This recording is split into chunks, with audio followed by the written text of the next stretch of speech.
Okay. We learned a lot last time. You have to read the first sentence. Owl Greenspan hunted tear rats for several turns.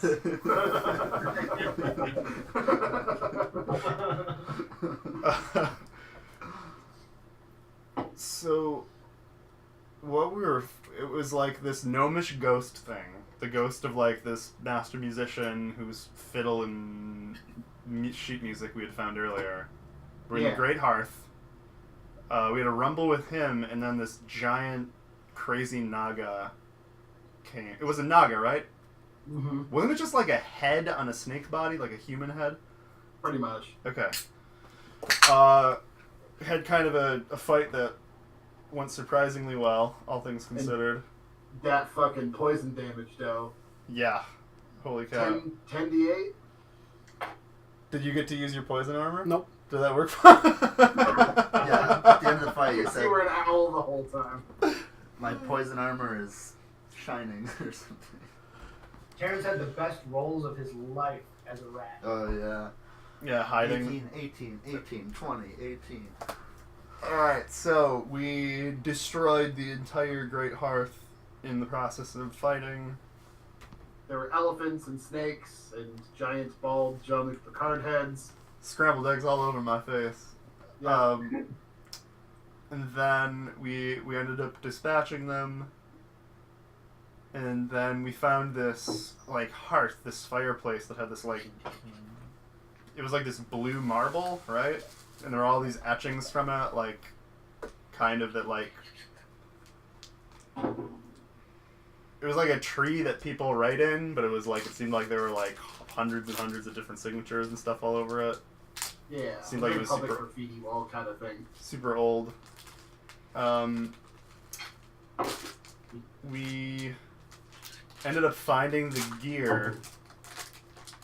I don't remember where we found it. It was somewhere in the Great Hearth, right? Yeah, just because all the bookcases were knocked over and everything was a mess. It took you a minute, but you found it. That's right. And then we took it back to the main giant wheel. It ended up being this like big, like planetary display thing that like we had this like massive display, and there was like a console that you could like scroll through time, seeing how like the different planes are interacting with each other. And we found out that like almost all the planes are like in some kind of an alignment that's like never happened before. And this Mechonis plane is like the last one that's not quite in sequence yet, and it's supposed to be in 2 months, right? Estimated. Yeah. Yeah. When they're all going to be in some kind of statistically crazy alignment. And then I found 4 unfamiliar coins in a couch. You did. I have notes. Let me pull this up.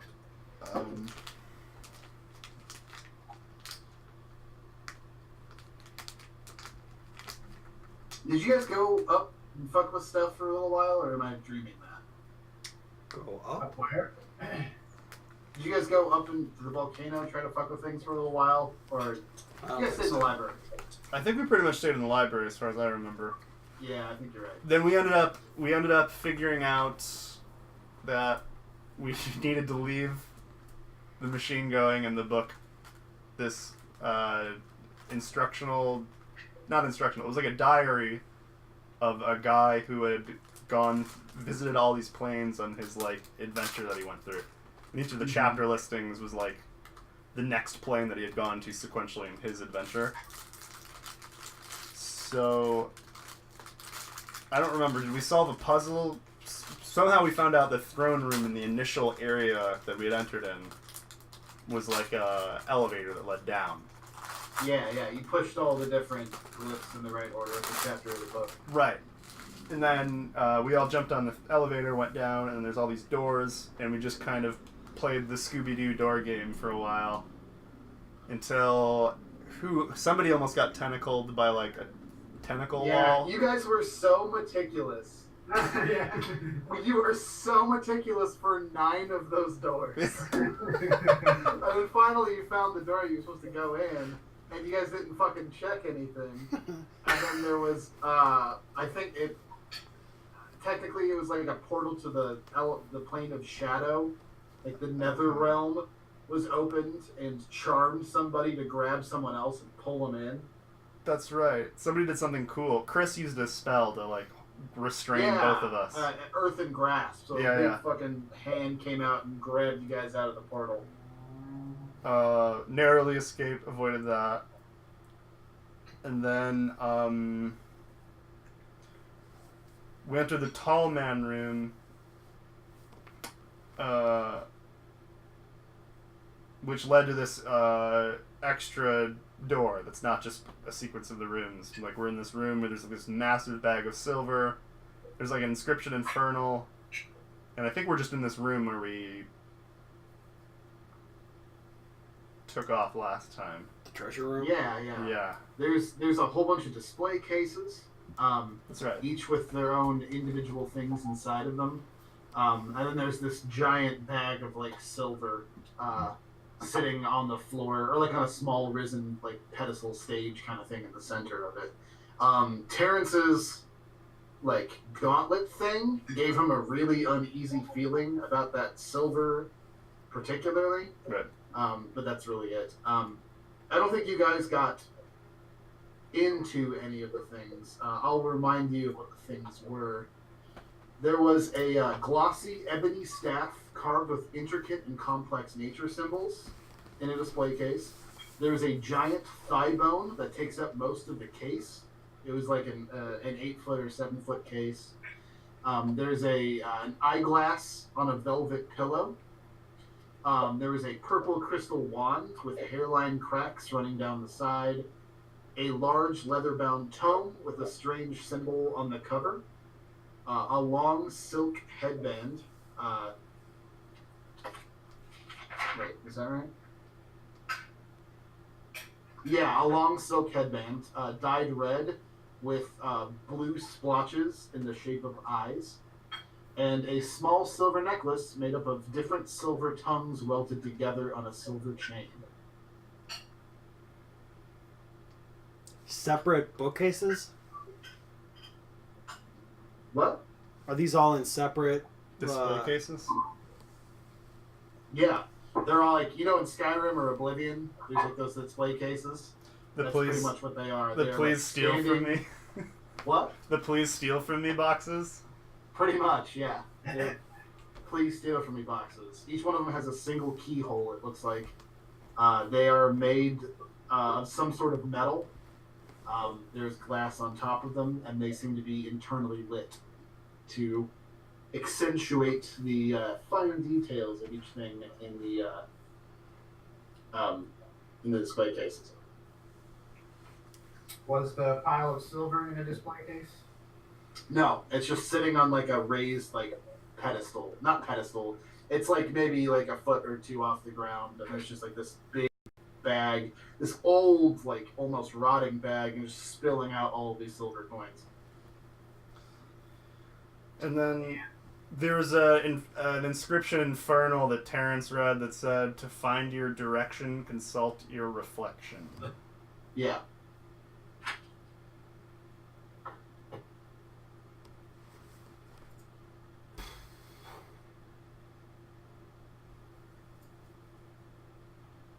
You think this is the stuff that the guy was looking for? Are these like magic items and stuff?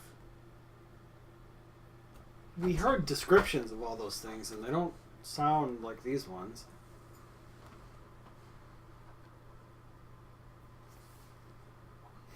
Are the cases themselves labeled at all?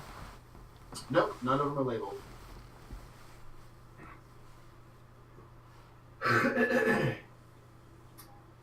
And this was the very last door that we went into, right? Yeah. So this is like end of the road. And there's no other doors out of this room except the one that we came in. Correct.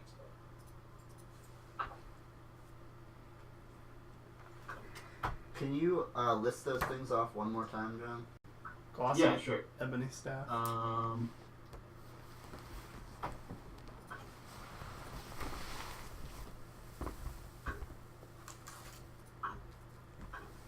They are. Bum, bum, bum, bum. A glossy ebony staff carved with intricate and complex nature symbols. A giant thigh bone that takes up most of the case. It is bleached white, and the thinner part is wrapped with leather. A single eyeglass on a velvet pillow. A purple crystal wand with hairline cracks running down the side. A large leather-bound tome with a strange symbol on the cover. A long silk headband dyed red with blue splotches in the shape of eyes. And a small silver necklace made up of different silver tongues welded together on a silver chain. Okay.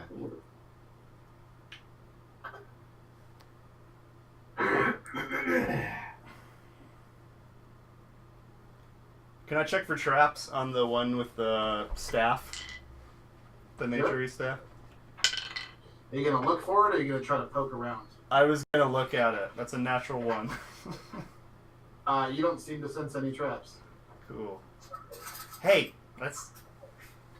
Terrence, can you check this shit out? Yeah.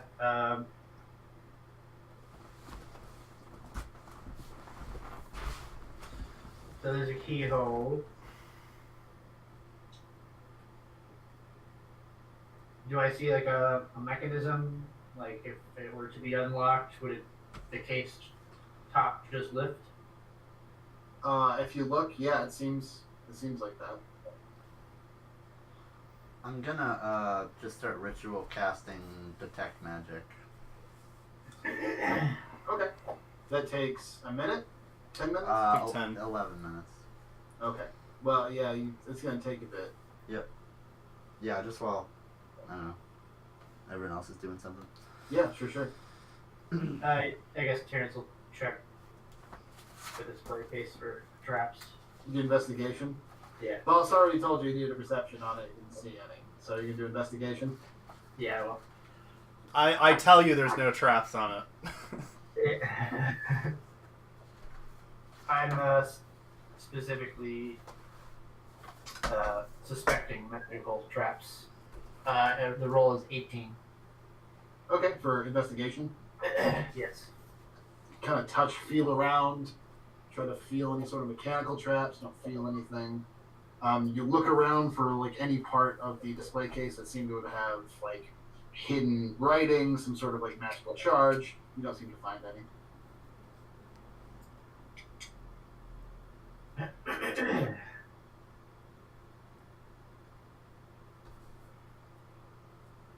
I don't see any traps either. Do any of us have lockpicking tools? I don't think so. I think it's just on off. Has these tools. I thought someone else did. Didn't you have a set?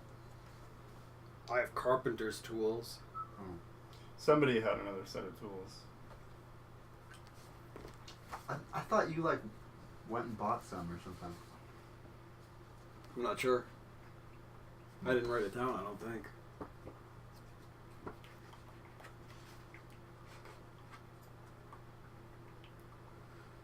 Nah.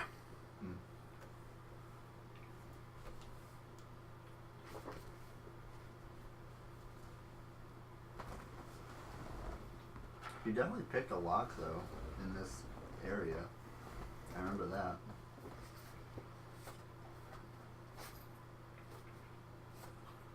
There wasn't Terrence. Lockpick of Galifar? I don't know. Maybe you just. Yeah, it has to be a weapon.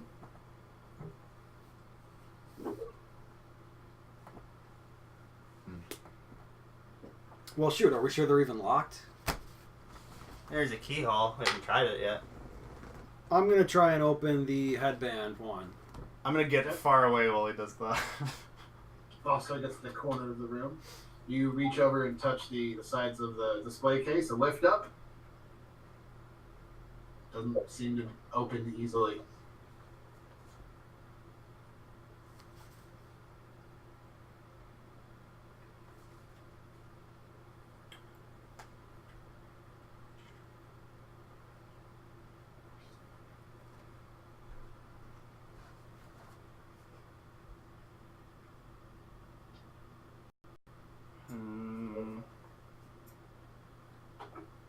So nobody's got fashion lockpick. Let's see if there's anything in the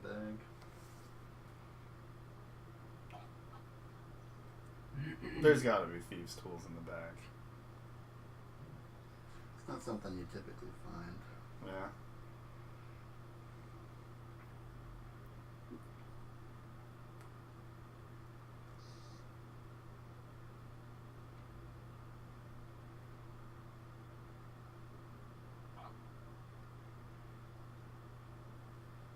What level spell is Fabricate? 4th. Isn't there a wizard spell where you can just open stuff? Makes a loud noise. Oh, okay. I mean, that might be fine. It's a lot of spells, though. To open all of them. Right.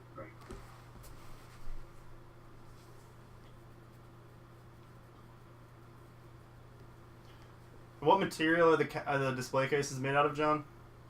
A strange, like, almost marble, like, silver metal, Okay. with veins of, like, a shiny yellow gold.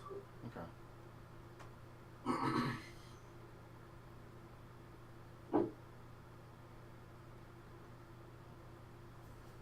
I mean, I've been trying to use knock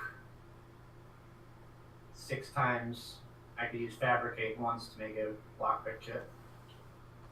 Who of us can even use it though? Is it sleight of hand? Yeah. Anybody can use the lockpick tools. I have +4 sleight of hand. I got +3, yeah. You're probably the best at it, Alan. And with bless, you get advantage. I could do guidance, too. Or guidance, yeah, that's what it is. I could also bless you, too. What's guidance? Just gives you an extra d4 to your roll. What does bless do? Advantage? Bless is a d4 on ability checks and attack roll. Or no, attack rolls and saving throws. So, enhance ability. Enhance ability is the one. That gives That's it. advantage. Enhance ability and guidance together could be pretty good. Yeah. We could do that. Yeah, I mean, if you guys want to try to pick these things, I can furnish a kit. Cool. There's so many. I think we should try. Yeah. We should check for more traps, though, than just the one. Yeah. I'm gonna cast 2nd level spell, Find Traps. Okay, what's the range on that? 120 feet. Any Okay. trap that's within the line of sight. You throw out find traps. There's a small little golden aura that just like spherically around you slowly expands around the room. You don't get any hits. Looks safe, guys. We just gotta see if we can open these. Sweet. Okay.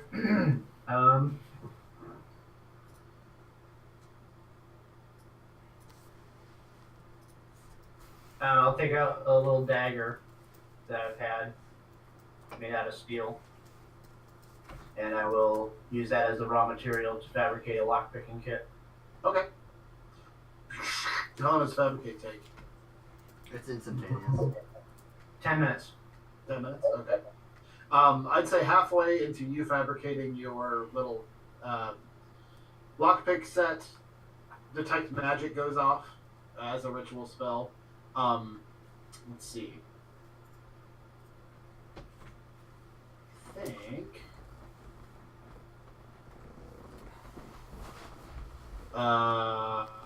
Every single one of the items in each of the display case radiate magic, as well as the silver. The wand has a stronger aura. The staff has a stronger aura. And the book have a stronger aura. Okay. Sweet.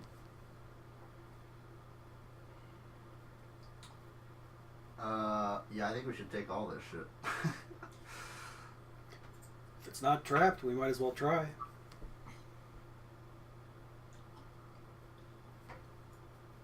Alright, you wanna give it a shot here, Alan? Yeah. Your guidance. Bless you. Bless you. Terrence, you were gonna enhance ability? Or Quincy, do you have that? Yeah, that's me. Okay.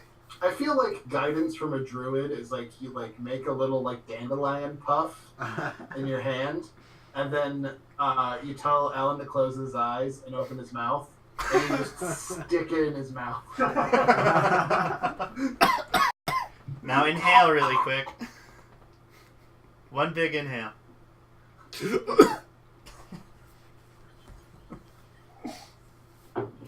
Alright. It's remarkable that any of the shit that I do does anything. Enhanced. Okay, so I get advantage and I roll an extra d4. You got a d4 to your roll. And then I add the friggin' sleight of hand. Mm-hmm. Yep. So the first lockpick is 26. Holy crap. Which one are you doing it on? I think the eyeball bandana. Oh, man. Eyeball bandana. 26. Click. The little case pops open. I will reach for the bandana. Okay. You grab the bandana. It's in your hands. It feels very light and very wispy. It's made of like an old, very well used silk. It's almost like tie dye. Like it's like a long, it's like a red bandana, but then there's these blue like tie dye eyes on the that are like tie dyed onto the front of it. Cool. Stash it, maybe identify later. Yeah, how long does it take to ritual cast identify? What spell level is it? Once first. It's 11 minutes. Okay. I'll start ritual casting identify. If I identify things before anything happens, then great. If not, then we'll do it later. I'm thinking we go for that staff or the book next. Book. Go for the book. All right. Yeah, I'll go for the book. Oh, this roll is 20. Again, you put it in. You on-off has taught you a couple things on downtime. You pop this one right open. I reach in for the book. The book seems to be wrapped in like an oily leather. It's got like leather straps around it tying it. It's got a strange symbol on it, and there's language on the front cover that you don't quite understand. Okay. How about the staff next? The staff? Go for it. Oof. This one is 17. 17. That does it. Popped. Grab the As staff. soon as air is let into the staff's display case, immediately one side of the staff, you see the glass just completely frost over, and the other side of the display case, you see static discharge. Just Oh boy. Does anyone feel they can safely pick up the staff? I'll direct the identify spell at that whenever it's ready. So for now, we'll just leave it there in the open? Probably. You do have to touch the item to identify it. Oh, okay. Then I will touch the staff as soon as it's ready. okay. Move on to the eyeball? Eyeball? Oh, the spyglass? Yes. So what is that, like Yeah. a crystal ball or something? No, it's like telescope. it's like a. Oh. Okay. That sounds cool. This one is... this one is only 12. 12. Unfortunately, you fail by enough. You try to hit the lock, and your lockpick doesn't break, but you can feel something internally in the mechanism just like clicks, and it's just like broken. Alright, well, that was a fail. Lockpick's still alright. I guess we move on for now to the frickin'. There's the thigh bone and the silver necklace. Let's do the necklace of tongues. So And the purple crystal the one. purple crystal wand. Yeah, I'll go to the necklace next. So that's a crit. Woo! And it's also a natural one. A crit and a natural one? What? Well, Because it was advantage? yeah. Yeah, you kind of have the hang of this, like, you feel a little insecure about the last one, but you just stick it, click, like, within a couple seconds, and it pops open. The necklace is sitting there. I will grab the necklace. You grab the necklace, it's super heavy. It's, like, unwieldy heavy. It's, like, all of these like, there's no chain. It's just, like, pewter or silver or some kind of silvery metal, all in the shape of tongues that are welded together. Okay. How about we go for the purple wand next? Go for it. 23. 23, that does it. Click. As soon as you click on the purple wand, a little bit of air gets into it, and you can see just immediately the purple wand, the gem at the end begins to glow slightly, which really outlines all of the hairline cracks that are in the gem. I don't really want to pick that one up either. I guess I'll just leave it there for whoever. And Thigh bone's last one. yeah, the giant bone. Okay. Staff and bane. Yeah. Yeah, go for thigh bone. Okay. Crit again. Damn. Yeah, you're good. You don't even use the lockpick this time. You just like thump the fonts and it opens up. I will grab the giant bone. It's surprisingly light. But it's huge. It's like 6 feet, 7 feet long. Wow. Jeez.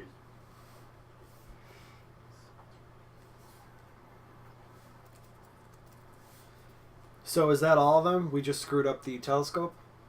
Everything. Yeah, that's all of them. Telescope is still in the case. Oh, there's gold everywhere. Silver. Yeah. Yeah, I'll, that pile of gold is, there's something wrong with it. I'm not going to touch it. Okay. Oh, we didn't spot any... There's no traps, yeah. I mean, must have somehow, like, falls out the range of that ability. Just the- like a gut feeling you had, Terrence, or Yes, it's not playing nice with the dragon heart. I felt my emblem burn when I got it. maybe it, I mean, we encountered those like mimics that were a long time ago impersonating like gold and shit. Maybe it could be a mimic. I suppose it could. I've never had such a warning sprung by a simple monster before. If it's just silver, we could, just save the space. We picked up a bunch of platinum earlier. Yeah. Could you just like There's likely something in that pile. It's not just the silver. When he did detect magic, he said it was coming off the silver, John. Yeah, it's slight, but Okay. There's we do know there's something about it. yeah. Well, what about this last eyeglass? Couldn't we just like break the case? Sure, we could try. We gotta make sure that everything's in the bag first. Do I get off an identify on that staff, John? yeah, The staff is called Nature's Freedom. It's a +1 staff. As many times as you have, it's only attunable by a druid.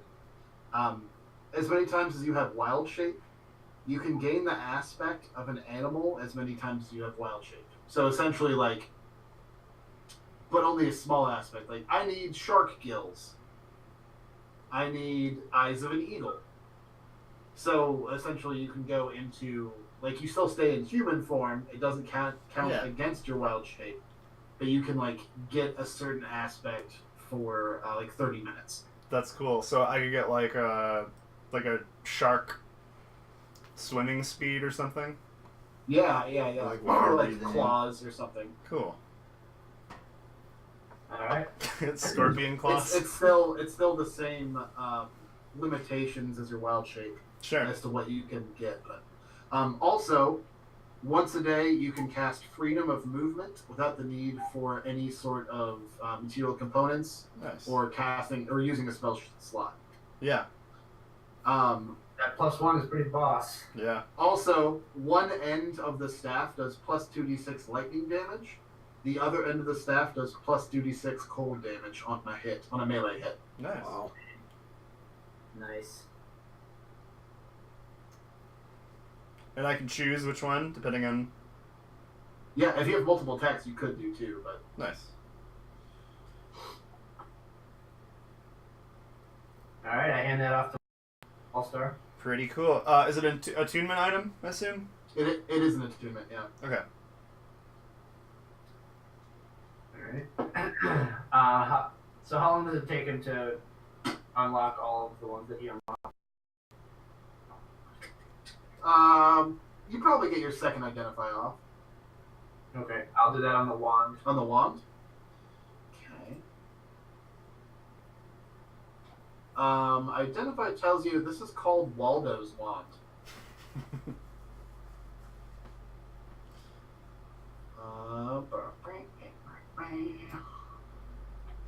Makes you inconspicuous even though you're wearing a ridiculous red striped shirt. Yeah. It tells you the wand was once a prized possession of an ancient rival to Biblius, the Ooh. Scholar King from the south. Waldo, a gnome wizard, created it for a building project, but the wand accidentally cracked under the magical strain. The wand became highly unstable, so he sent it to Biblius as a joke. Unfortunately for Waldo, the magic woven within allowed Biblius to gain a better understanding of creation magic. When used as a spell focus, the wand casts one of the 10 spells listed below at random, regardless of whatever the attempted spell was. Dang. I'm not going to tell you what the spells are, because Yeah.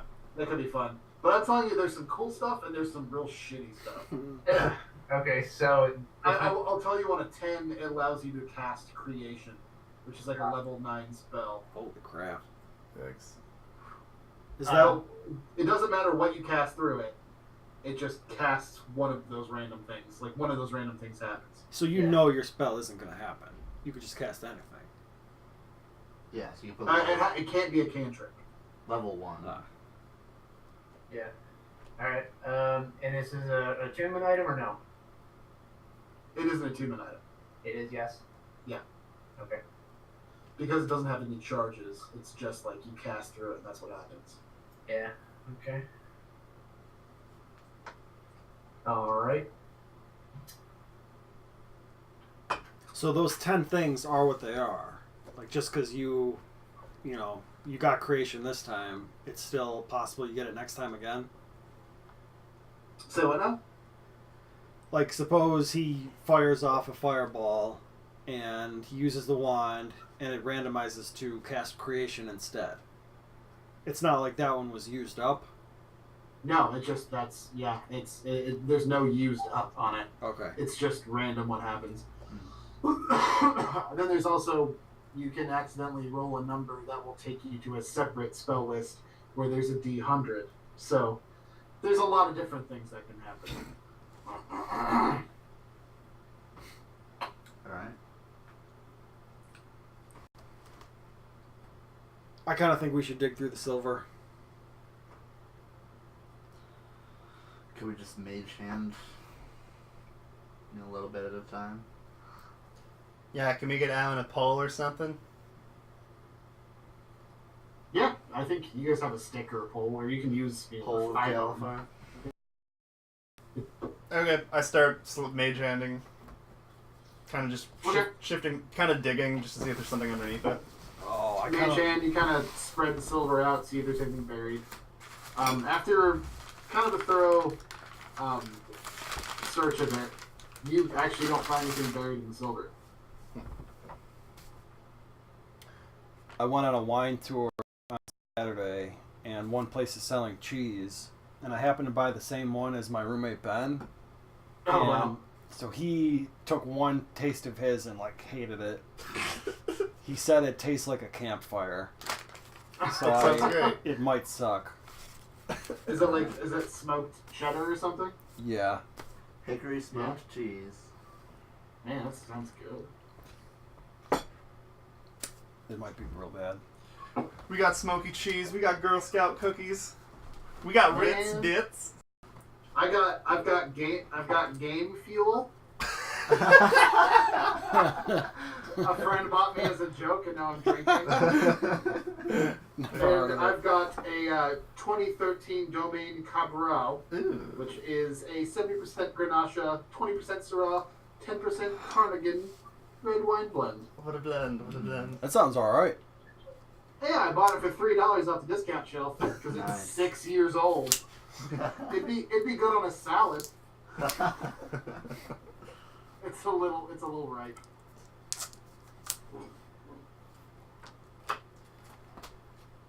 Yeah, I don't think there's anything in here. Maybe it's like a volume thing. Maybe it's like a scale. Like we shouldn't take any off of it. So it's just a bag that's spilled over on the ground? Yep, it's an old, tattered, rotten bag. He didn't sense any magic on the pedestal. It's just on the silver. Not on the bag either. Not in the bag either. Another point is that the silver, it's not like standardized silver coins.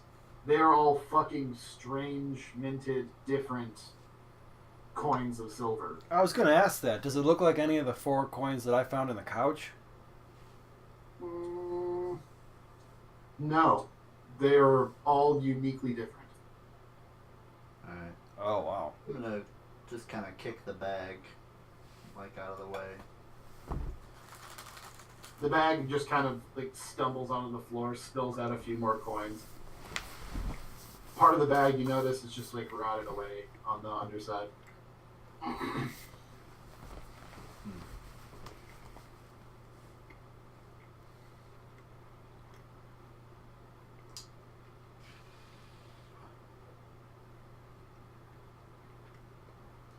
I'm gonna just inspect some of the coins. Do I see any, like, designs that I would be familiar with? Roll a perception check. Ooh. 26. You get real close, kind of look around, try to see in the coins. Careful not to touch anything.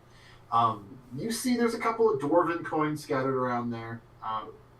Old dwarven script, but I mean these are coins that are like obviously out of print, like for a couple hundred years.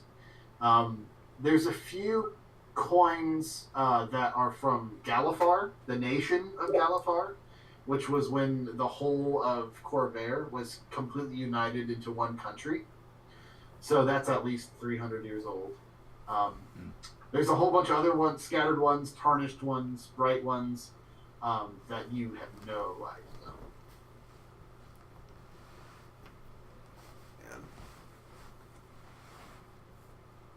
Seems like quite the collection.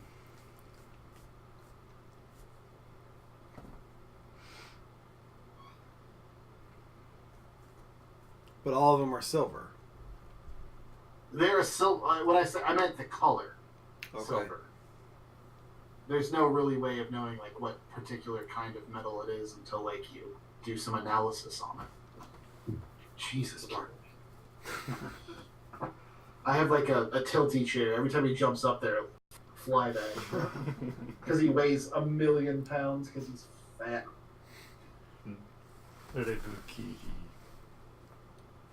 I don't know if you don't think we should touch it, let's just leave it. We got so much loot from before. I'm fine with that.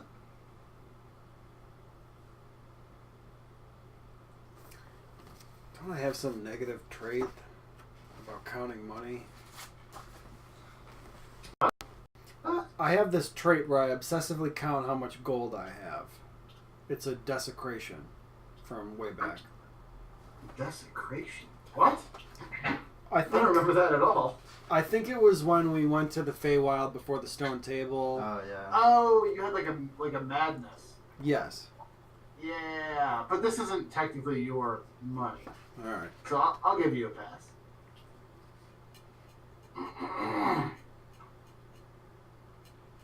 Because that just seems like in Alan Greenspan's character, though. Yeah.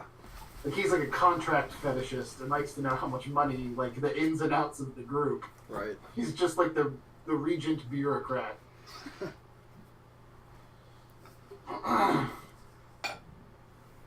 I don't know if you're supposed to eat the outer edge or not. The rind.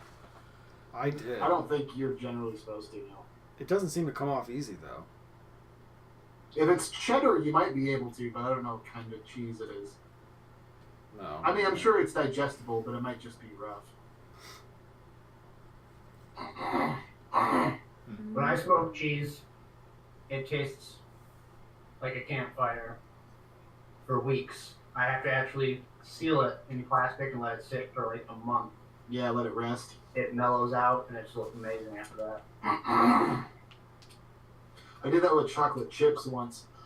Because I was gonna put smoked chocolate chips in the chili, which sounded really Okay. good. Wow. But yeah, without letting them rest, we used them the same day. They were just bitter as hell. It was gross. Nice.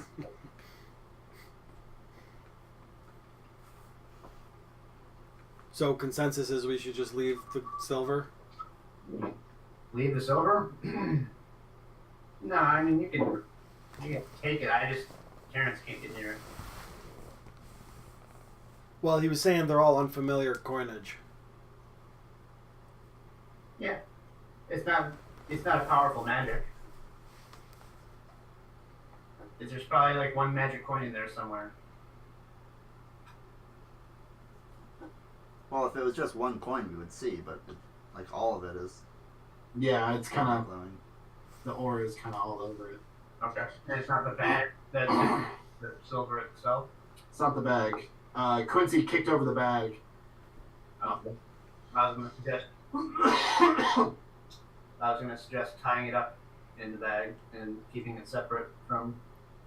The bag had a huge rotten hole in it. I don't know. Well, we've got other bags. Just don't put it in with the rest of our money. Just keep it separate. It's a lot better without the rind. Yeah.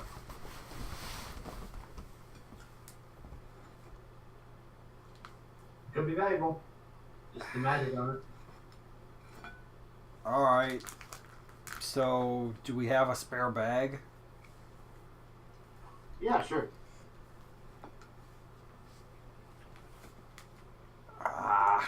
I'll start. You have the handy haversack, which has a whole bunch of separate components or separate like pockets and such. Oh, okay. I kind of remember that. It's like a backpack where each pocket is its own tiny, tiny bag of holding.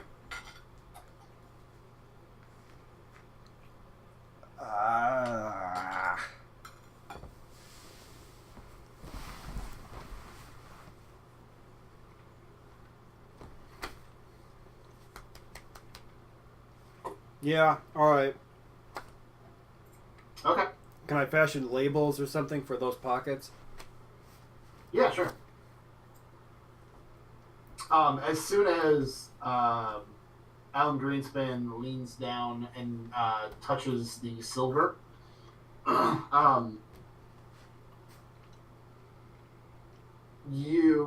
Terrence, you get just like this surge of adrenaline as if somebody just like drew a sword on you or something. You just get like this like all of a sudden like super alert, like a lurch in your stomach. You guys hear Terrence kind of mumble something that Terrence doesn't realize that he said. What languages do you guys speak? Gnomish, Elven, Common.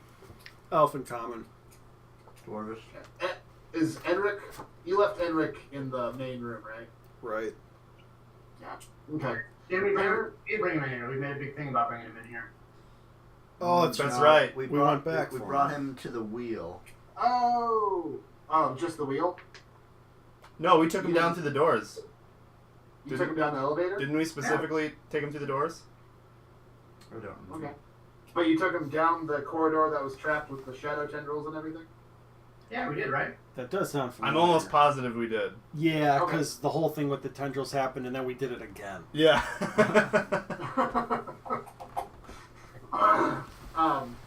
Okay. Enric, he's just sitting there quietly, like looking over, trying to decide which of the items you assume that he's going to try to select.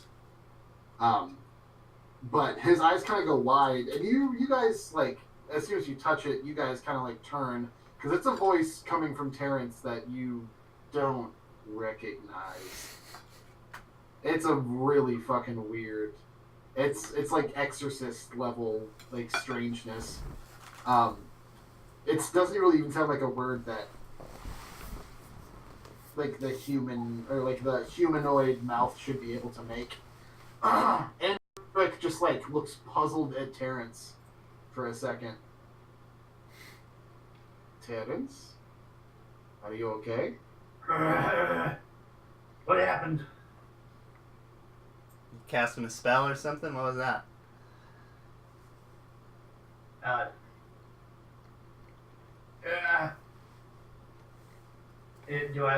Does Terrence like feel threatened by like? No. Well, you just have this big surge of adrenaline. You have no idea that you said anything.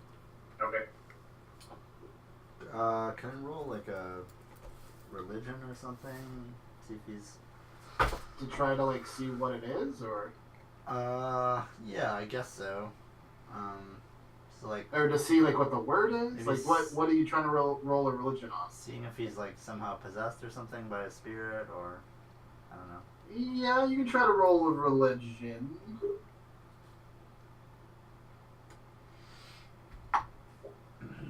23.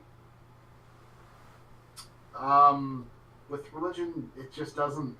It doesn't click. You have no idea what the fuck just happened. Okay.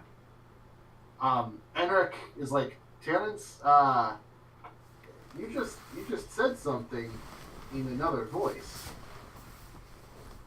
I didn't. What did I say? Didn't sound like you at all. Yeah, that was a big voice. You said it doesn't belong to you.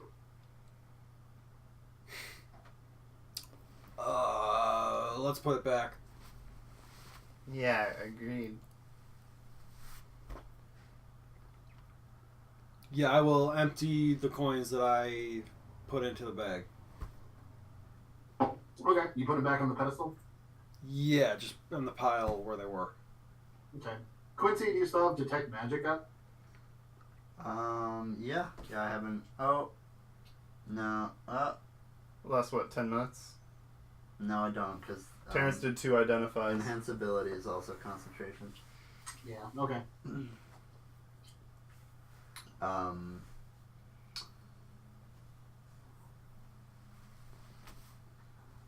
Terrence, do you know the name of the dragon that Dragonstone Heart is from? I do. It does speak to me sometimes. His name. The name is Cervantrix. Uh-huh. You don't know if it has a relation to Mama Bear upstairs? To who? The ancient red dragon we saw up there? It has not spoken to me of this dragon.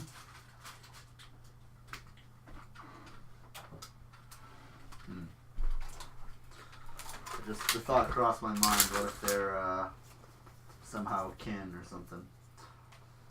I don't know. Yeah. All right.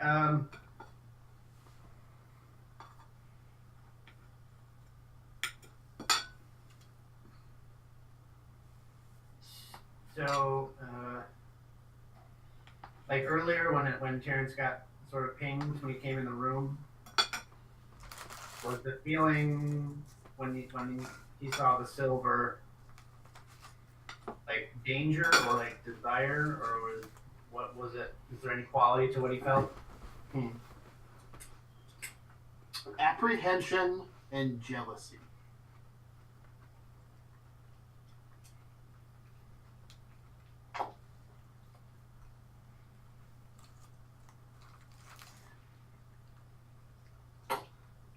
Is there some sort of code of contact between dragons not to steal each other's hoard or something? Or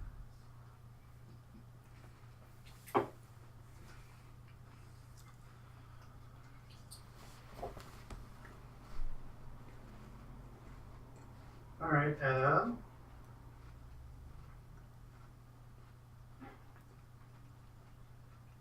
Parents will go ahead and ritual cast identify on the silver. Okay. You cast Identify on the silver, and it seems like whatever magic was affecting the silver is no longer there, so there's nothing to identify. All right, Terrence. So he touches it. You touch it. Again, you still feel apprehension on it. It's a lot more severe than the first time. As a matter of fact, you go to touch it with the complete intention of going, and your hand just stops. Your right hand just stops.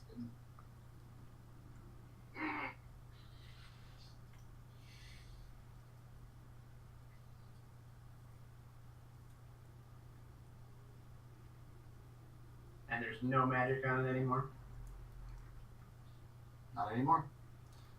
Your left hand, you're able to manipulate freely. So if you want to pick it up, you can use your left hand pretty easily. Yeah, I will pick up one coin with my left hand. Pick up one coin with your left hand. Your right hand just balls into a fist and goes to the side. thought I was about to punch it out with the other hand. Yeah, me too.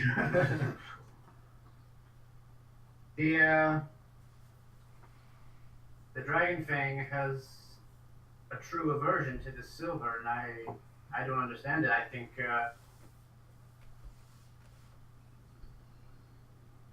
think this is important.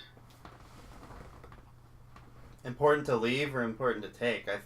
Is this an alarm? Did we set it off? Do they know we're here now? No, there was, well, perhaps there was some magic that was dispersed when Alan touched it. But the warnings that I'm getting from Cervantrix is just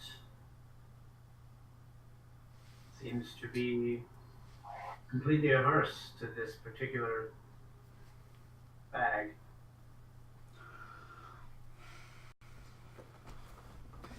I'm gonna take the 4 coins I found in the couch and add them to the pile. Okay.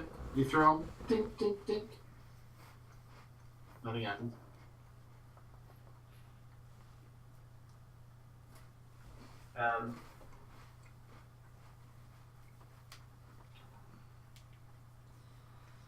I'm gonna give that 1 silver coin to Emmerich and just tell him to. Emmerich, would you keep this for me and keep it hidden? The one that you picked up from the original pile? Yeah. Yeah, sure. He goes, I suppose so. This one's only like 50 years old. I guess, no. This has been locked away for forever. Could I pick another one, maybe? Take as many as you like, just keep them away from me. As many as I'd like. This does not count. of my choosing you have offered, I will take them all. Like I said, I just need you to keep one of them to help me with. But anything else you want to do beyond that, go ahead. But this does not count between the two items that I wish to take with my choice. Correct? 2 now? Yes, two. Yes, go ahead. Enric, do you know what Terrence said when he didn't say it? Yes. He said it does not belong to you.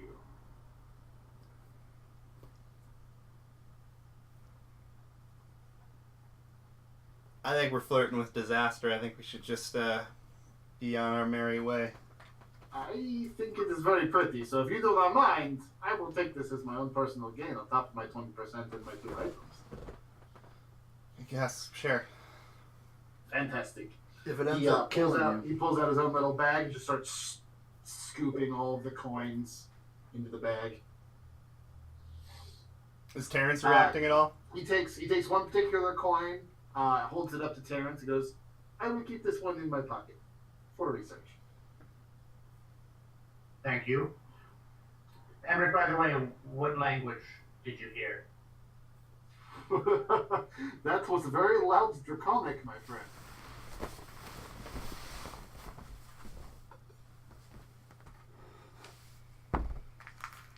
I really thought you got to pick one item on top of your 20%. Oh, that's weird, because I remember it too.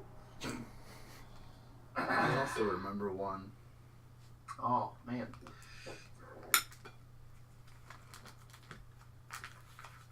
Alright. I have the contract if you'd like to look at it. Oh, we will. Don't worry about it now. Bigger fish. Fair enough. Alright, do we want to hang out and identify the rest of these items? I don't. Do we need to do it here? I'm kind of starting to get spooked. Well, the only thing left to do here would be to try and The break spyglass? on the spyglass.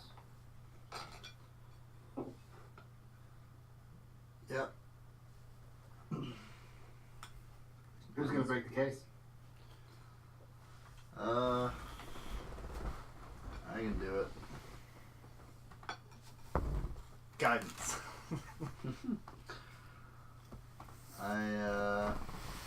You guys can clear the room if you want. Maybe I think that's wise. You guys going back to the corridor? I like it better in here than the corridor. Yeah, I'm just kind of getting. I'm Back getting away. getting as far away from it as possible in the same room. Okay. It's not the biggest room, but you guys get into a corner. Okay. just take my old mace and It shatters very easily. It's not that dramatic, just kind of. But yeah, the glass on top shatters, leaving the velvet pillow and the eyeglass slightly disturbed. The glass that's shattered around it. I'll take the whole pillow.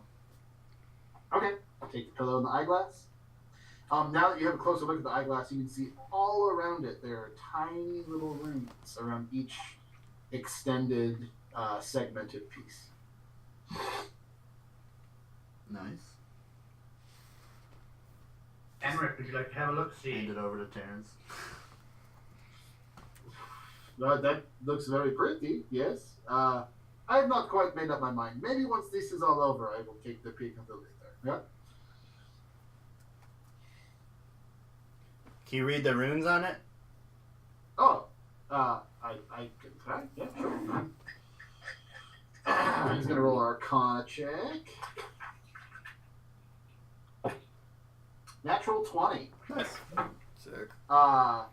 He goes, oh, that is very interesting. That is quite interesting. This eyeglass, it is able to read books. Not like you can like read the things inside of them, but it can read the story of the book and of the person that read it. So it can know exactly when and where the person completed the book to see if maybe the book is real or if it is a copy or fake.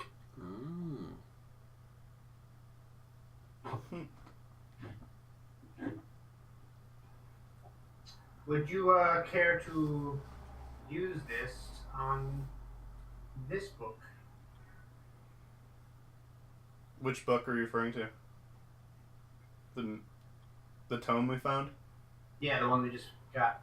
Oh, okay. Yeah, sure. You hand him the oiled leather journal. He looks over it. He goes, "Oh, it says here in the comic. It says first try. I don't know what the symbol is, but let's see. Let's let's use the spyglass." And he get all the way in and looks, puts his eye in it and looks over it. It looks like it was handwritten about 2,500 years ago. It's very old. It's very good condition. And it was written by Biblius. Whoa. There's something very strange though. It was written by Biblius, but it's not done. There's many different authors. It was made by Biblius, but there's other things that I see that there's hundreds, maybe thousands of different authors, and originally started and it just hasn't finished, and it looks like it is still being written.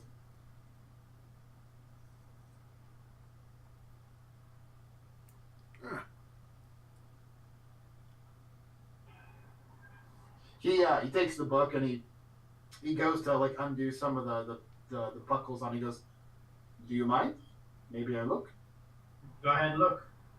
Okay. He undoes some of the bindings on it and undoes the little bow, flips it open. He flips a page, flips a page, flips a page. He kind of blinks a few times and then takes the book and begins flipping through it, fast-wise from the top to bottom. I mean, the book's only about that thick, but he sits there, flips a huge chunk over.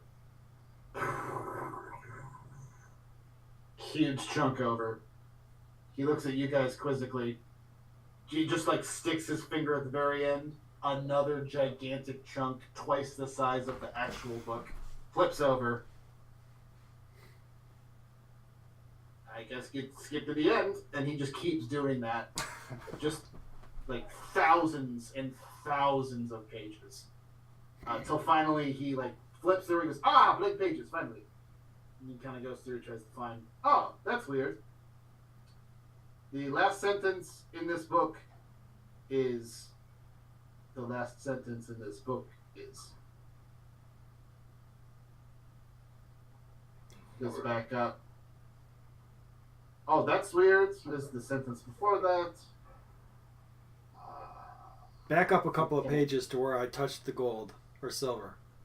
Backs up. Oh, right here. There's in the comic it says. Wait. And he flips a couple pages ahead and he goes, Does he have a book? back up to the last couple pages where we touched the silver. And then here it says me saying, back up a few pages till you touch the silver. And then here is me saying, quoting myself, saying that here it is that I touched the silver. So, is it only capturing speech, or is there commentary? Just speech. It looks just like dialogue. Can you flip? Can you flip back to before we entered the room? Yeah, sure. He flips back. Okay, no. You guys talk a lot.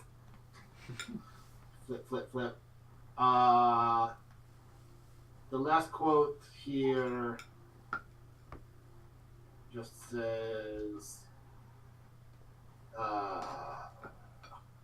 meet me in the engine chamber. We will start the process immediately. Said Biblius. So Biblius was the last one to handle this book. Seems that way.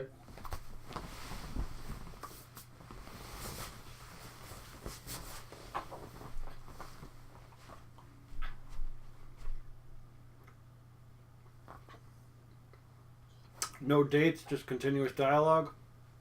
Just continuous dialogue.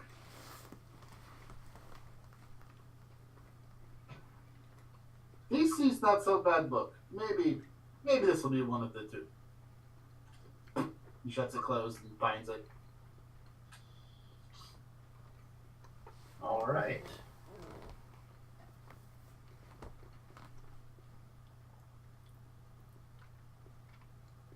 So that's everything in the room.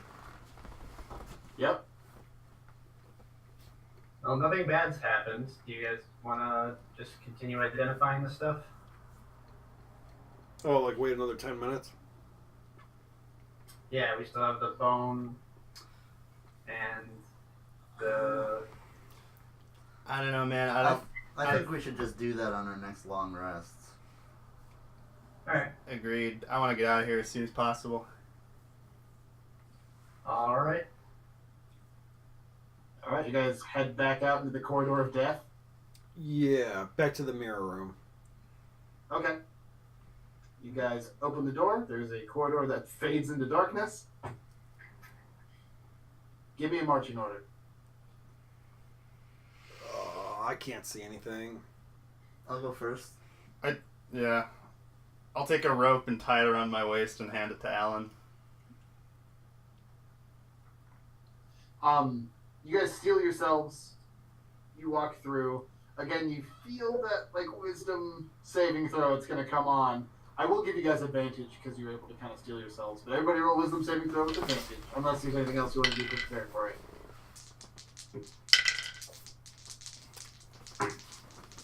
I think we're just going. 16. It's 19. 20. Big T, 19 as well. 19. Enric got a 20. Woo. You guys are all good. Sweet. Kind of close your eyes, steel your minds. You make it. You finally reach another door at the end of the corridor. The darkness fades with a little man in lotus position on it. You open the door, and then you see a large mirror with 9 other doors. 9 other doors. Is that what it was before? I think it was 9. 9 total. Sorry. So it said, consult your reflection. To find your direction, consult your reflection. Should we go back the same sequence of doors that we got here? Isn't there just a door, or whatever, the throne teleporting back up? Yeah. Okay. Is The throne is still in the center of the room. Locked into place, and there's a shaft going up to what you assume is the throne of Book. And then there's the 9 doors and the large mirror behind all of them. and Relay is still sitting in there? Where was he sitting? Oh, in the actual room? Yeah. Yeah, no, he's still sitting there. I say we try the throne, see if it'll bring us back up. Again, as soon as you open the door, Relay is sitting like 2 inches from the door with his little scorch mark. As soon as you open it, he like runs to the center where you told him to be.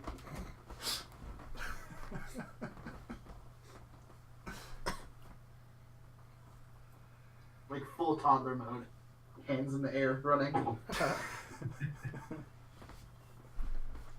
I mean, consult your reflection. We've gone in and out of every door. The only thing that could be is getting the correct order. Like doing a correct sequence. Yeah. I still think we should try and take the elevator. Okay. But I mean, we've explored everything else. We think so. My one thought is maybe we gotta go back through the sequence of doors that led us here. To do what? I don't know. Let's just try the elevator. Yeah, I say we gather around the throne and try and go back up.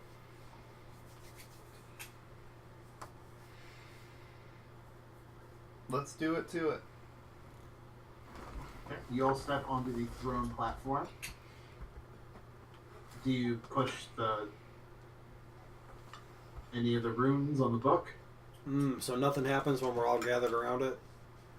On the throne? No. Yeah. Yeah, I'll try the same combination that got us down here.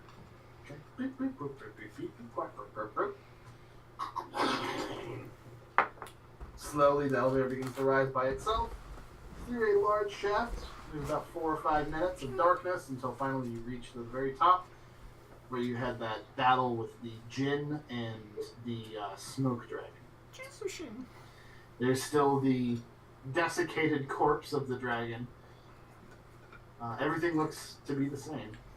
Open door to the north, and then to the west are the 3 spiral staircases leading deeper into the library.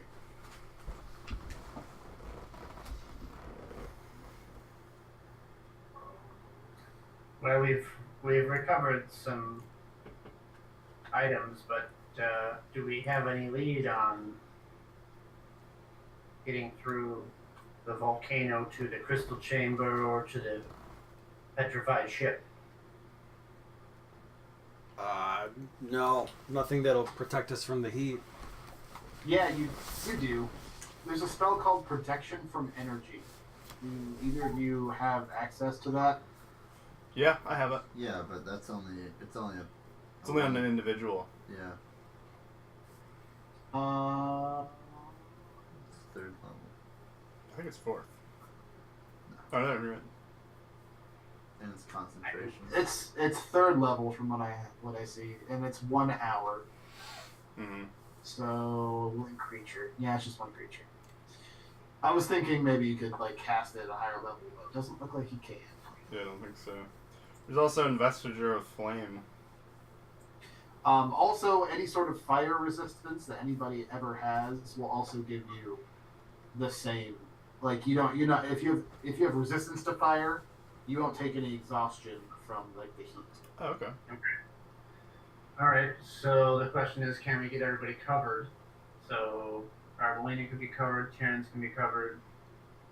Well, it's Walter can be covered. it's the prison cell full of people who are gonna burn. Yeah. Yeah. Well, how did they get back and forth in the first place? They had the It was the Flame walker. the flame. The flame took They were okay. always personally escorted by the Ifrit known as the Flame, who would make them immune to the heat. Let me see here. There's some kind of a bubble spell. Let's see. Oh, yeah, we got something. Oh, I don't think it works for very long, though. Quincy, you got a control fire spell from the spell tome. I haven't read it yet.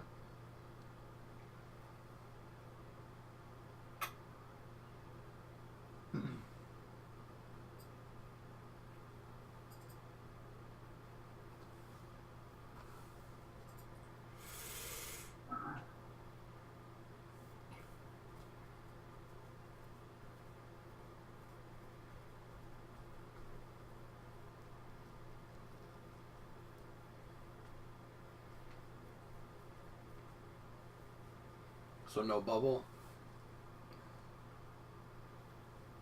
Yeah. Nothing I can do.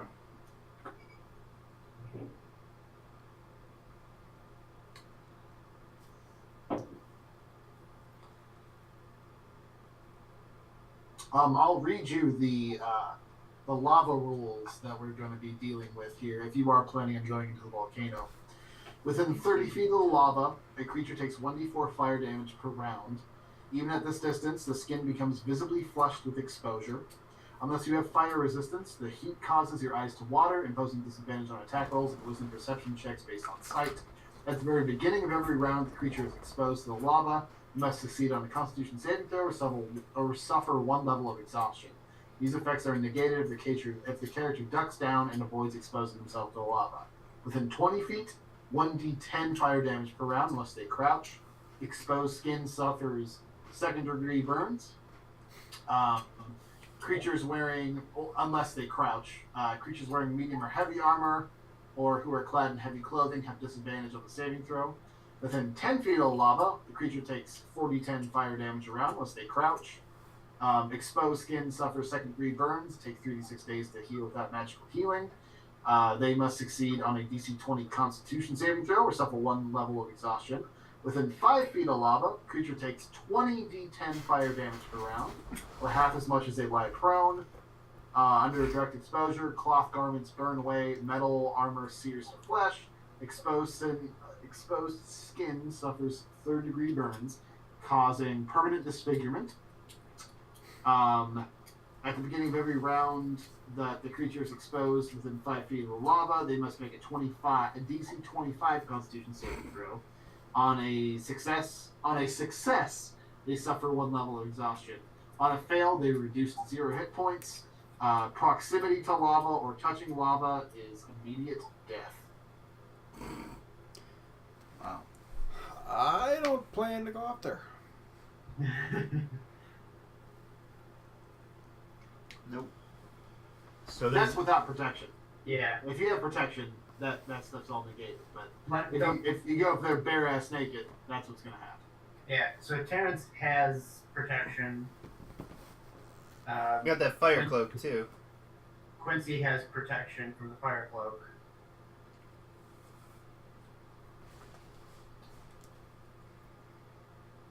So then I can give somebody else resistance. Quincy, can you give somebody resistance? I have a 1/3 level slot left. I have a potion of fire resist, That is- but there I you don't go. think getting there is gonna help us. Yeah, what if we're covering our own asses? Then there's no point even going up there because we can't get anybody out. So are we going to take the slaves out through the waterway that we got in through? Is that the plan then? Are we? I think that might be the best we can do. Yeah. Because they're saying we go through this volcano and it takes us. What did you say about a crystal ship? They told you that within, like, if you go through a whole bunch of chambers as you're walking your way up, finally you'll reach, like, the epicenter of the volcano where there's just a fucking lake of lava. Wow, there's, like, tiny little bits poking out and everything. But that's where Mama Dragon likes to sleep. On an offshoot of that lake of lava, there is a... She was telling you where they would sacrifice, or slaves. That's where the main slave, Raika? I can't remember her name. The big slave. Mhm. She told you that they murdered her husband, made her watch in this, like, trophy room of the dragon, where there was like just trophies that this thing had, and there was a giant like wooden ship that was like mounted on one of these cliffs above this kind of like a river of lava, and each one of these cliffs had its own little like museum of what the dragon was collecting. Oh, and that's where we thought that one legendary. The Weapon Crimson would be- Ruination. Yeah. According to Belgar's journal, it has been appropriated by a gigantic lava monster in the Demon Wastes.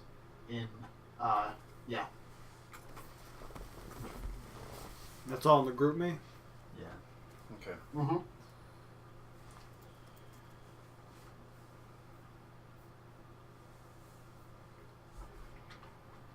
So that's where our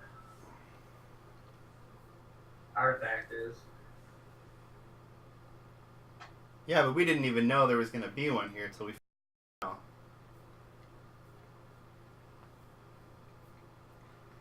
Well, The journals we found at the Belgar estate. That's why we came here. well, yeah, but there is. I mean, we're here now, and there's an artifact here. Yeah.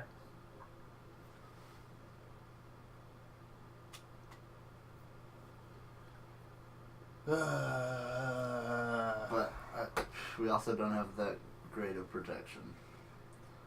We have no escape plan if we get caught. Yeah. What kind of distance does that? It's not the pocket watch. What is the thing that you can go to the other guy's location? Gatestone. Gatestone? Same plane. That's Yeah, plane of existence. But on off has the other one, doesn't it? yeah. Mhm. For now, If you wanted, you guys planned this out. You could have two of you could have the Gatestone if you really wanted to. It only takes one person at a time. What are you thinking? Well, on off's kind of the guy we would want to go solo Scout it out. and see if he can spot the thing, grab it, and get out. I don't know. I don't know if I'd want to do that with having him here. You know Yeah. what I mean? Yeah. I don't want to have a solo adventure with myself. Oh yeah, but that's what I was thinking. Yeah. It would still be good to have the Gatestone. So, who has the Gatestone? Oh, I liked that Tarantino angle. Oh really? No, I mean, it was funny. It was all dramatic. I think probably Quincy and Terrence should have the Gatestones. Everybody agree? Sure. Fine with me. Yep. So you want someone to investigate? You want to? I mean, I think just scouting it out, that would be a good idea. I mean, I've done it once before. I don't think someone should go in and try to retrieve it alone. I went up the staircase. I went up for like an hour. It just got real hot. But not the staircase, the winding, upward raising tunnel. Yeah. It didn't get really hot until that last fourth of the staircase. Okay. It still didn't get hot enough for you to take damage or anything. You stopped at the point where you would begin to.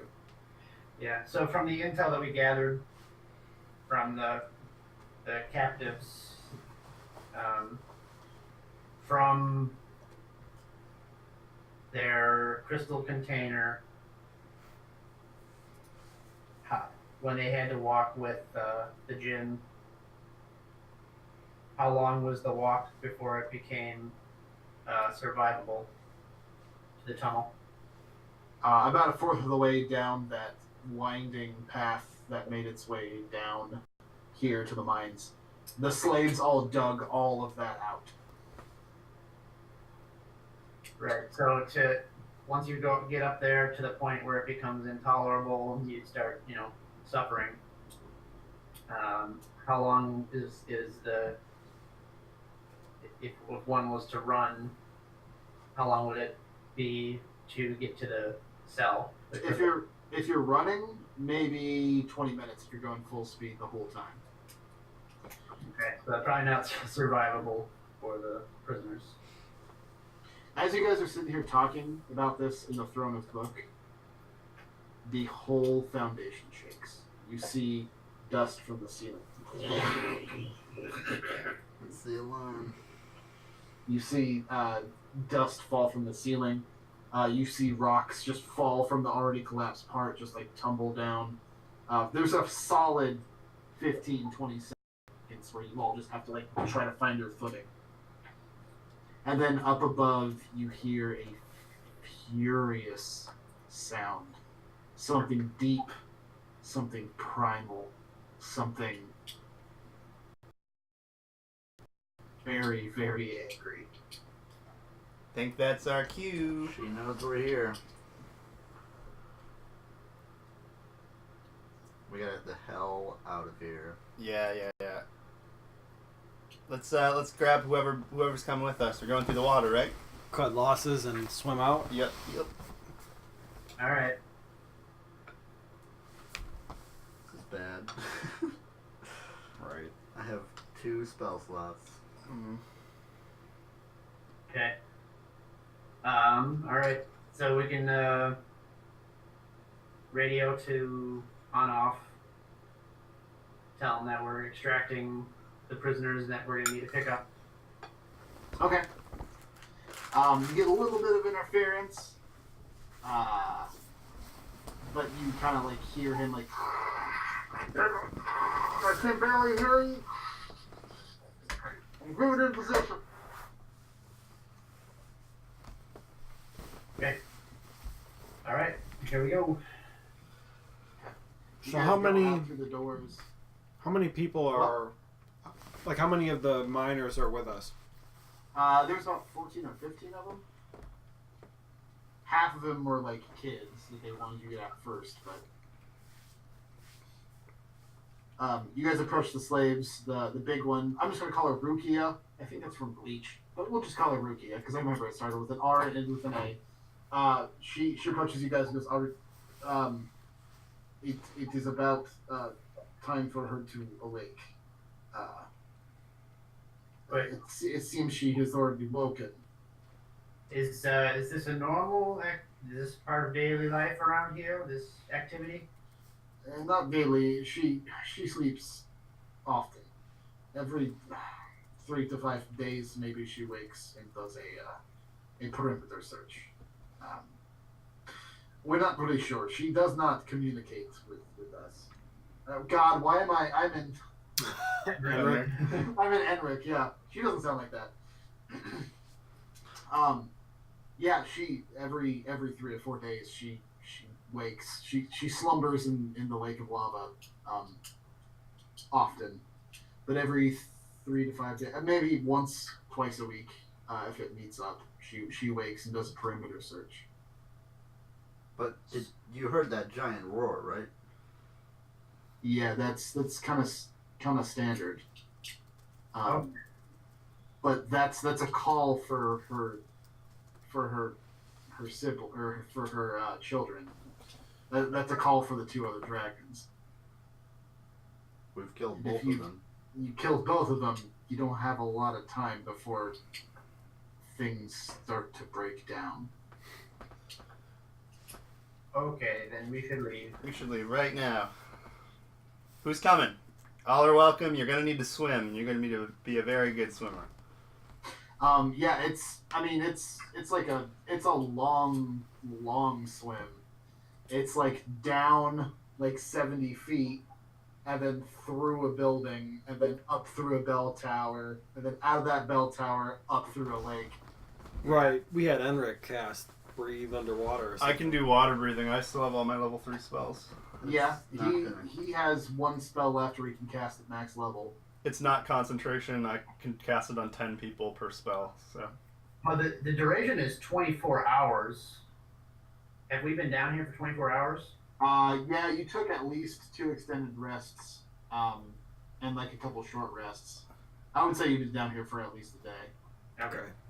All right. So each casting of that spell is good for 10 people. So Yeah, so he can cast 1 too, but that's going to be Enric's last spell of the day. There's over 20 of us, right? I can do it. no, it's about 20. Who else can do it? 15, and then you guys, 20. Okay. I mean 10 and 10, Enric and somebody else. Yep. Yeah. Sounds good. I'll throw it out there. Enric steps into the crowd of the slaves and everybody gets little things. Let's keep the little ones in front. Okay, you get all the little ones in front. There's kind of a small panic as people are gathering things. It takes about 15, 20 minutes. You guys hear another loud, like, rumble and another... It's not so much like a roar as it is just like something that, like, vibrates every liquid and fiber in your chest. The Rukia, like kind of the one who's taking charge, she kind of looks up. I don't think I've ever heard her say it. I've never heard her roar twice. Giddy up. Yeah. Yeah. We must go now. You getting kids in first, and then you guys and the adults behind you. So yeah, we'll lead him to the water's edge, cast the spell, and then I think we should still probably go first. just have maybe one of us taking up the rear, make sure we don't leave anyone behind. Yeah. All right. I can take up the rear. All right. Okay, you guys kind of split up. Everybody starts diving. Alan makes sure everybody gets in. You help the poor little 5-year-old. There's like a 5-year-old and like a 7-year-old. They're the last two in. The 7-year-old's like, come on. The 5-year-old's just like dead, scared, pale faced. The 7-year-old like looks to you and she goes, and she dives in, and the 5-year-old's just sitting there. He just begins to wail and cry. He just like sits down and just starts fucking like weeping, screaming.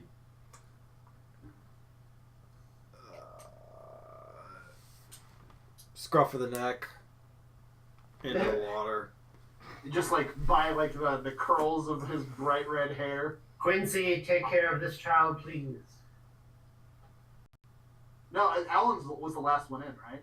Yeah. Sure. Yeah. Everybody's in already. It's just Alan and this little 5-year-old kid. All right.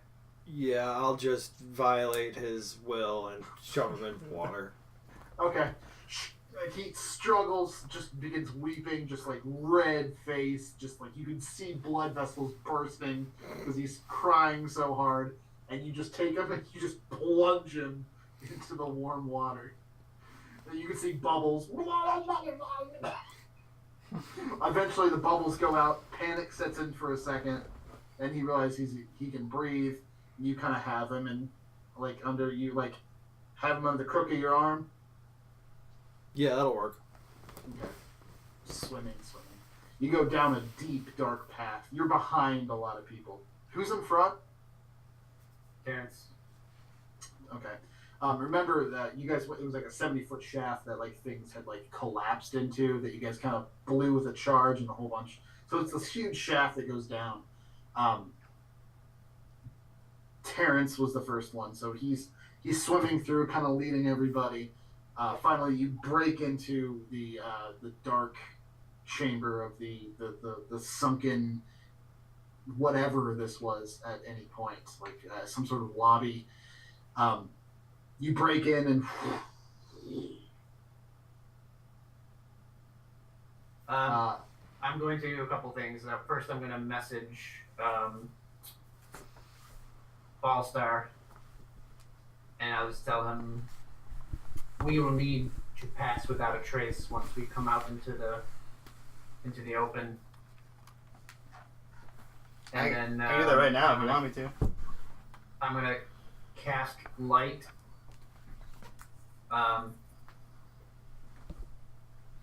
Just on my staff, so that everyone can follow me. okay, you cast light on your staff. As soon as you cast light, it illuminates most of the lobby in this like clear, ghostly white light. As soon as you throw some light out, you see that there's definite movement at one of the far corners. Something serpentine and quick. Oh no. Oh God! It's maybe about 7 feet long altogether. Long tail. It just kind of looks like it's compact and cylindrical. One of the babies. But it kind of spirals, goes up to the ceiling, and gets maybe within 10 feet of you. Just very quickly, you can see it. And it just glistening off that white is a crimson scales that are flecked with white. It kind of turns around, goes to the far edge, and then does a U-turn and begins very, very quickly coming towards you. And it just buzzes you this time. Like within 3 or 4 feet, it bubbles from the movement. We're talking one of the wormlings? Yeah. And it just, it looks like one of the baby dragons, but it's a lot bigger from the last time you saw it, even in the last 24 hours. It just begins circling like a shark. You see the first couple survivors begin to come out, and as soon as they come out, you see the wormling buzz them as well.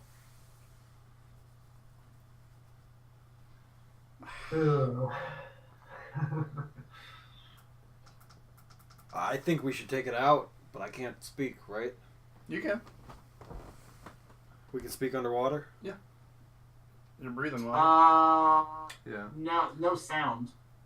No. You can do it with like the earring, I think. But you can't shout to people. Oh, around but you. the earring, the telepathic I thing. thought the water breathing spell specifically like give you, Does it say you can speak underwater? because I know it allows you to cast spells and stuff. Weird. I didn't know that.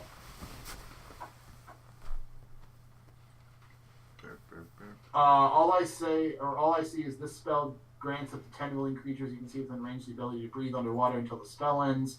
Affected creatures also retain their normal mode of respiration. That's the only text I have. Meaning they don't have to exclusively breathe water. Okay, I got that.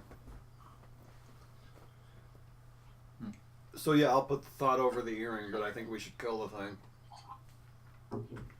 It buzzes the first couple. I think Rukia is one of the first people out following Terrence. Her eyes go wide in surprise as she sees that it comes from behind or from below her, kind of spirals up her really quick. It nudges her a bit. She kind of gets knocked off from swimming, and it spirals again. A little bit slower back to the corner.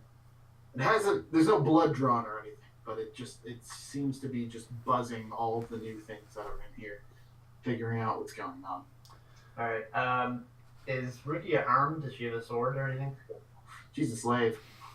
I think maybe she packed a pickaxe with her, but all like fighting underwater is just like all disadvantage unless you have like a gun or a crossbow. Yeah. It stops for a moment. You were the first one with the light. It begins kind of slowly circling Terrence with the light, like playing with its own shadow. It stops for a second in front of you. You can see it's like the teeth, like only like the canines have begun to grow in. This huge overbite, like a raptor. You can see its eyes, like almost fluorescent in the light. This like bright green that are or the bright yellow with veined with green. It looks at you with these oddly intelligent eyes. Yeah. Does Terrence know if Ballstar can beast shape underwater? Yeah, okay. Well, sir can. Alright, yeah, then I'm gonna message him again. You need to distract this thing. You want me to like fight it or what? None of us away. will be able to fight it underwater. You should become a sea creature and occupy it while we escape. I don't. Okay. Can I hold my transform until I see it? If it like tries to go after one of the kids or something, because I'm thinking we might be able to just. Sure. People keep filtering into this place. With each new person, there's a moment where like Rukia and Terrence are the first ones out, but maybe with a couple other people. It buzzes those people really quick, and now it's just kind of really focused on Terrence. Every once in a while, buzzing past him. Ow. But it seems really fixated on Terrence's little light. Okay. Every once in a while, I think it's getting, every time it buzzes you, it's getting closer. Yeah. Finally, the last two times, it's begun to kind of like nudge you, kind of like the ridges begin to like cut and scrape. I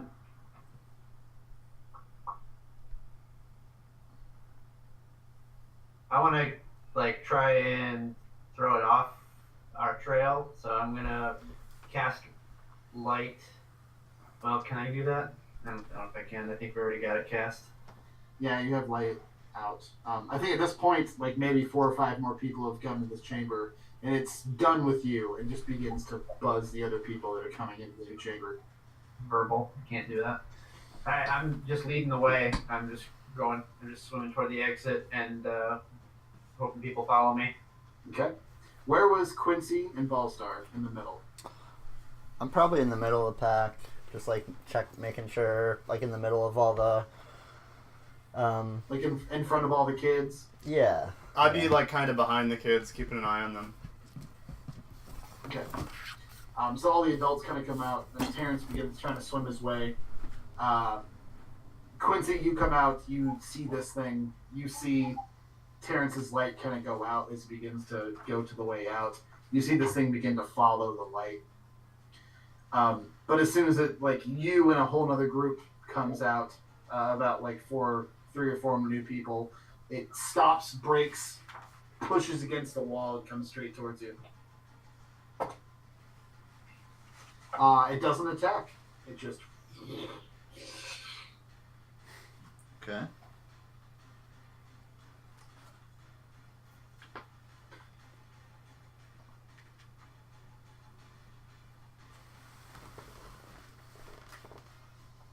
Can I get this little brat to like follow the crowd now? Roll a persuasion with disadvantage because you can't talk.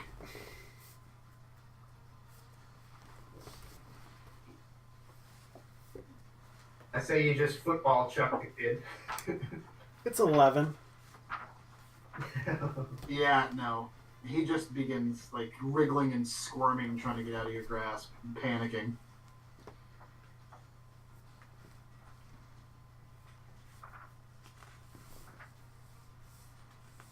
Roll a strength check.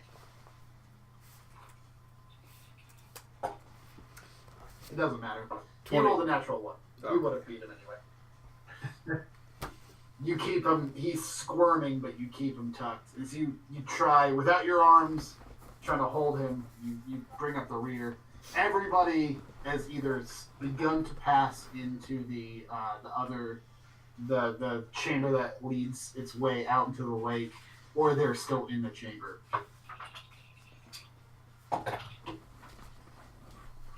At this point, the dragon, the little wormling,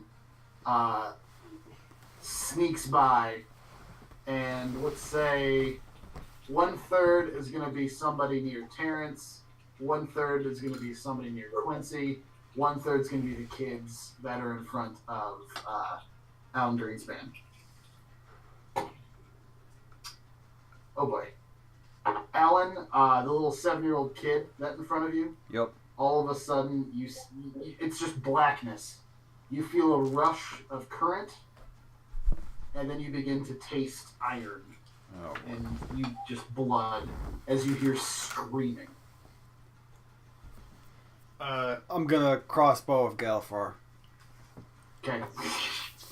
You can't see anything. There's nothing for you to aim at. It's pitch black in here. Does Terrence not have the light in there?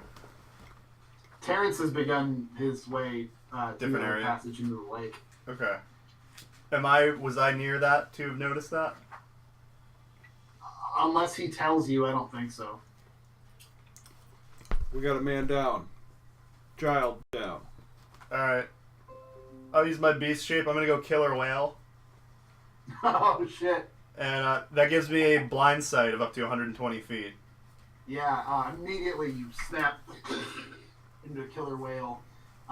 You sense that maybe within 40 feet of you, there is a dragon with 1/2 of a kid in its mouth. Oh no. I can tell it's a half of a kid. Because you can sense the other half just floating. Shit. There's screaming from the part that's just floating, but you assume that's the 7-year-old. It's just like the 1/2 is screaming his lungs out while the other half, his legs, Oh god. are with the dragon. I guess I'm just gonna start trying to like not check, but just get in the way of the and the dragon. Just like move to intercept. Pretty much, just kind of like Are you going to attack him, or are you just no. trying to like intimidate him? I'm gonna try to intimidate him, and I'm gonna push him out of the way if he tries to get over. So how big is a killer whale? I mean, probably like 4 or 5 times big, right? Are you large size? It's a huge beast. Oh, okay, yeah. Roll intimidation with advantage. Okay.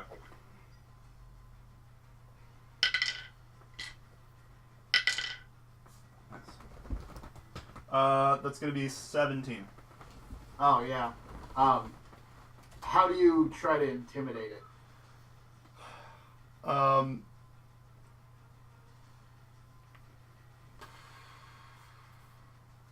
I'm just gonna kind of like swim in like a circle, like in an oval, kind of like dividing the area, and kind of keep encroaching on him a little bit to kind of like push him into a corner. Okay, very easily. He's like munching down. You buzz by him pretty quick, just to like let yourself known. He, as soon as you come in, he kind of stays. You turn around. He sees you turn around and just begins to like swim into a corner. You like go past him, like kind of like get into his rear, try to like push him in there, and he does. He eventually he kind of like does a little U-turn to flip to like he's gonna push off again, but he doesn't push off. He just kind of stays in the corner. You can just hear, and you can just see like blood. Yeah, I'm kind of just doing like figure eights, kind of going farther away, getting closer, kind of doing what he was doing to us earlier. All right. I think with that intimidation check and the dragon is kind of put in check, you guys, or everybody else manages to get into that last part, going up the bell tower into the lake. You're the last one there with the killer whale. All right, if everyone's gone, I'm just gonna follow him. Okay. You quickly turn around, do a flip back into the bell tower. With the blind sense, you notice that dragon has vaulted and has begun to follow. Can I do a perception check? It's still pretty far behind you, but Is there any place I could hide? Can I do a... it's just like a ruined bell tower. There's like a staircase going up, but it's at a like severe diagonal that's like going up at like a kind of low grade. So it's just like a tunnel that's just like, it's not straight up, it's just like slowly ascending? Yeah. Yeah, I'll just follow. I'm going to try to keep him within range, so I'm not going to go farther than 120 feet from the dragon. Okay. How fast is the killer whale? Probably. 60 feet swimming? Okay, yeah, you're faster. I think it's only 40. So you... Alan, eventually, I mean, you're so much faster than Alan, you managed to reach the tail of Alan grabbing this 5-year-old kid. You can still sense it coming, but it hasn't been able to catch up with you. I think you kind of like push Alan. Eventually, everybody is like streamed to the lake. Everybody has begun to surface. You begin swimming around. You use kind of echolocation. You sense 3 other presences. Oh, shoot. Okay. As soon as people break the surface and begin gasping and talking, like, oh, Jesus, you hear, or you see with the blind sense just...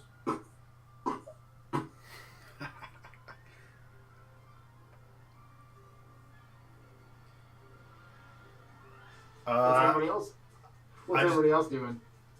Also, killer whale can't talk. I just kind of moan like something's wrong. Okay. Trouble. Is Terrence is assuming that Terrence is the first one to surface. Perception check as soon as I surface. Sure, go for it. 13. 13. You look around. You try to look for an airship. It's raining heavily. Still. The surface of the water splashing back up from the heavy droplets of rain. Thunder. You can see lightning off in the distance. It's also pitch black. It's like middle of the night. All right. I keep the light, and I start swimming toward the shore where we came in. Okay.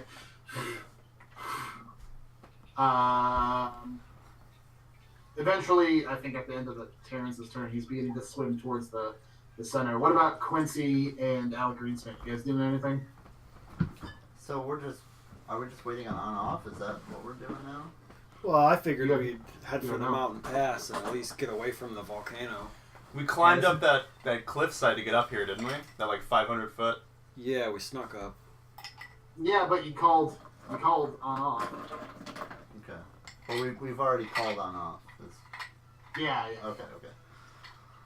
I don't think you guys have reached the surface yet. But you guys have just gone into the lake with all of the treasure and shit.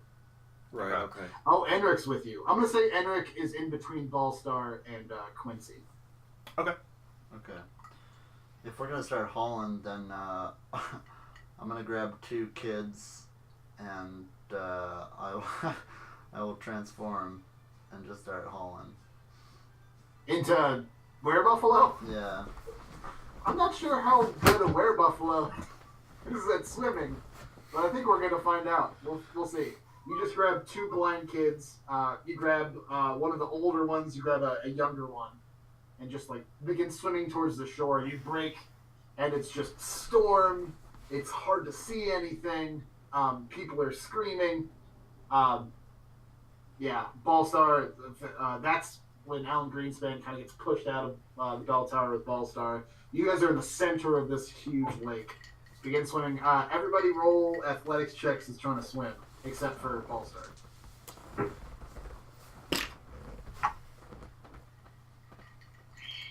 22. You good? 10. You're struggling, man. You only get to move half speed. I think you just crest the surface. Quincy is able to like move his speed with the 2 kids. What about Terrence? 3. Yeah, you are just overcome. You just. Let's roll for Enric. See how he's doing. Just imagine Terrence coming out of the water with a fully 4. soaked robe.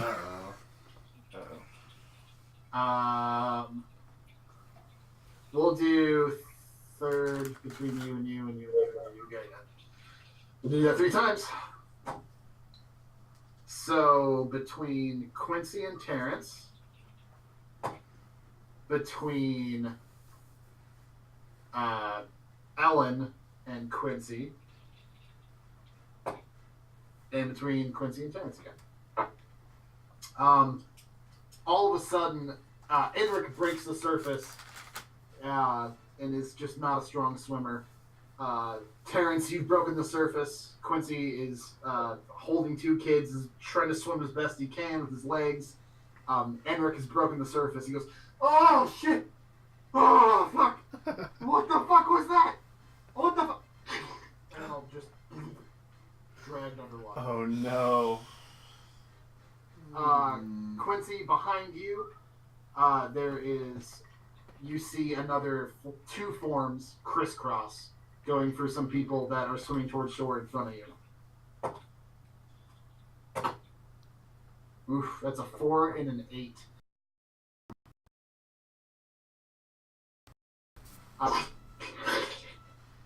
Both of them miss. Oh, okay. I thought you were rolling for Yeah.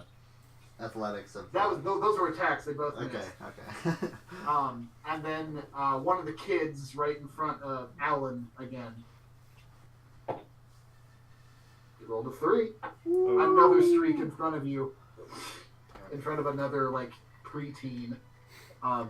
Killer Whale, you've broken through the bell tower. I don't think you're big enough to really get through like the top, but you're swimming at such a speed that you just break through the bell tower. It just explodes. Can we say I cork it for a solid half a second before I bust through? Yeah. It's And if You break through. You immediately sense 3 other movements going through, trying to hit all the other tiny movements that you see. And then from the very behind you, you see that the first wormling is just coming straight out at full speed. And everybody else that's moving, they're trying to swim, roll me another athletics. Okay. Can I do a perception just to see if any people got like that kid got eaten? Yeah, sure. Okay. That's awesome. 28. Which kid are you talking about? The room I entered, you said that I sensed 3 creatures. Do I sense that any of them are holding anybody? No. All 3 of those wormlings that like dove in, they all went for somebody, but they all missed. Okay, cool. I got 16 athletics. Okay, you're good. Are you just double moving? Is there any other action that you want to take? No. Okay, you just swimming for your life. How about Quincy? Swimming. Okay. Any other action? Just double? Yeah. Okay. What about Terrence? Terrence is just kind of blah, blah, blah. Oh, no, actually, I'm sorry, Ballstar, you did sense Enric Okay. got, and he's like Jaws style, just being like dragged. I'm going straight for that one then. Okay. Terrence, you see Enric, he comes up really close to you, and then all of a sudden he just under the water. Yeah.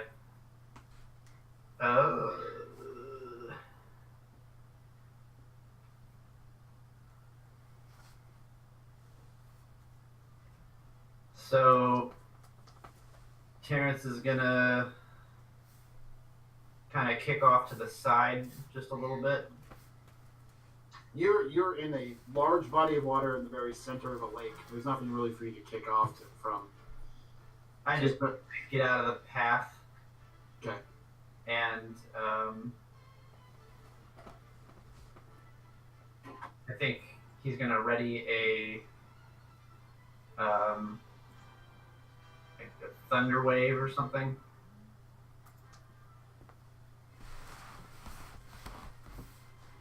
Well,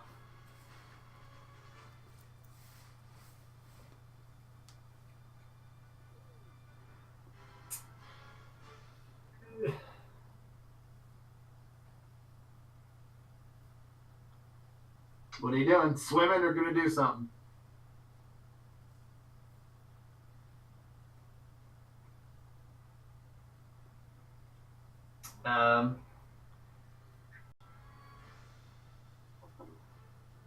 where is it?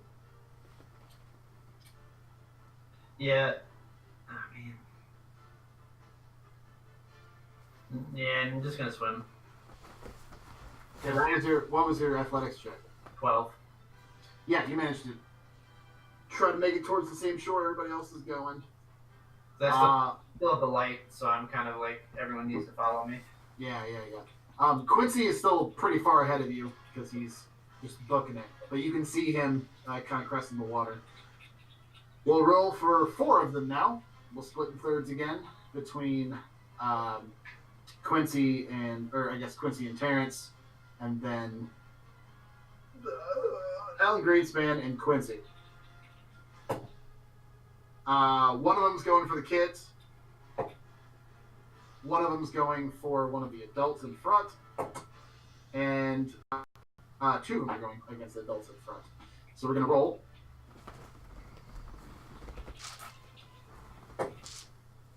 Rolled a 2 and a 5. The 2 going for the adults. Miss again. 1 going for the kid. We'll say he's going for the 5-year-old kid. And well, no, he's in his arms. Are they gonna go for? No, they're not. They're not smart yet. Let's go for one of the kids in front. Alan. It's a 16. In front of you, Alan, as you're swimming with this kid, the 14-year-old in front of you, all of a sudden there's a huge. The kid's not snapped in half or anything, but the dragon has him in his clutches. We'll also roll for damage to Enric.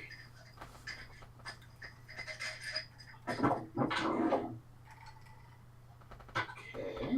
And piercing. Enric has no spells left. Right. He's going to, I guess, try to break the grapple. Come on! He's not the strongest. Do you think I would have hit him by then? Or caught up to that dragon? The one, you're going for him, right? Yeah, the one that has Enric. So I think you're still going for him, and then it's kind of like Enric's turn. Okay. You're not technically initiative, but it's Sure, kind of sure. like a wave of things that are happening. Enric rolled a total of 9. See what the worm gets. Wormling at 15. He's just being dragged off by the wormling, still taking damage. As well as that both Enric and the kid in front of Alan Greenspan have begun to like kind of go in the same direction. What are you guys doing? If you're gonna swim, roll me an athletics check. You're gonna double move. Yeah, I'm gonna swim. 20. 26. 26, nice. What about Terrence? Yeah, gotta swim. 17 is the roll. Yeah, you got it. Give me what about the killer whale? You got Enric in one clutches of one of the wormlings, and you have a kid in the clutches of another one. I'm gonna try to chomp the one that has Enric. Okay. Natural 20. Sick. Nice. It's gonna be 5d6. It's a big jump. 6 plus 4.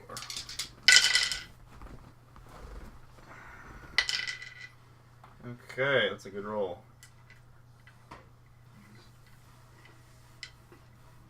Oh my god. That's 50 damage.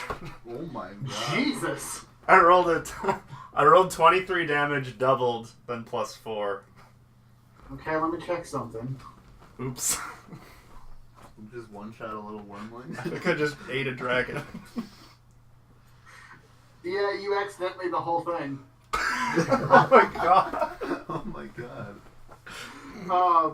Yeah, the one with Enric in his clutches, he just, like, there's just the scene of it, like, moving. Enric is, like, trying to fight it off, and then all of a sudden the jaws go slack. As, like, one frame, it's complete, the other frame is you, the next frame is just two halves of the worm. Oh my god.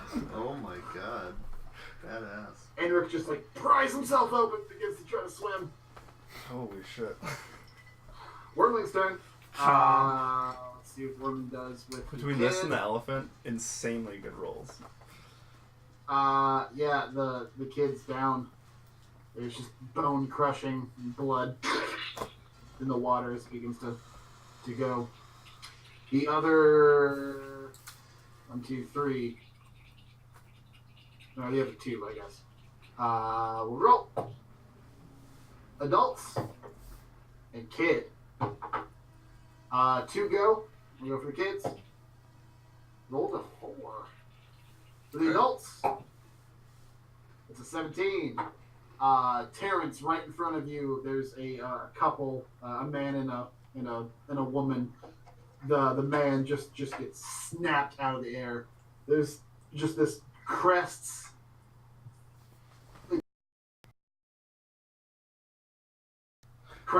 The wings come out and it glides.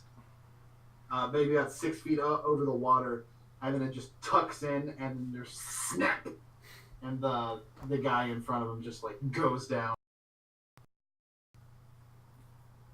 How about everybody else? Swim, swim. Swam. Yep.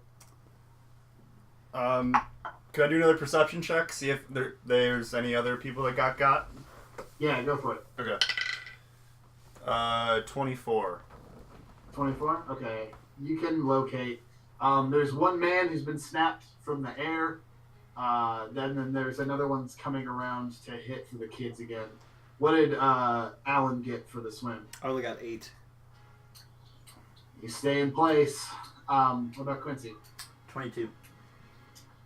Quincy reaches the shore, 2 kids in hand.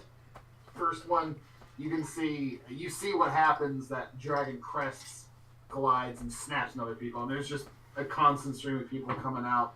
Terrence is pretty far behind, and you see just like this wake where the killer whale is. Alan has kind of crested and is trying to swim with just one hand. He's just not going anywhere. Anybody doing anything? I guess you all double moved, right? Yeah. I'm gonna go after that kid who got grabbed. Whoever is currently in the mouth of one, I'm gonna go for that one. The adult. Okay. I don't know. That's the adult. Going for it. Okay. Roll attack. Oh, I get him? Okay. Also very good. 22. Yeah, it's a hit. 22 to hit.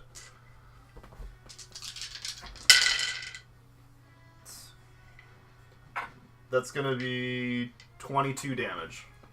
22. Piercing. Okay. You know what? Dude will have advantage trying to get out because you snap at one of its wings and just take out a huge chunk of it. Adult dude's trying to get out.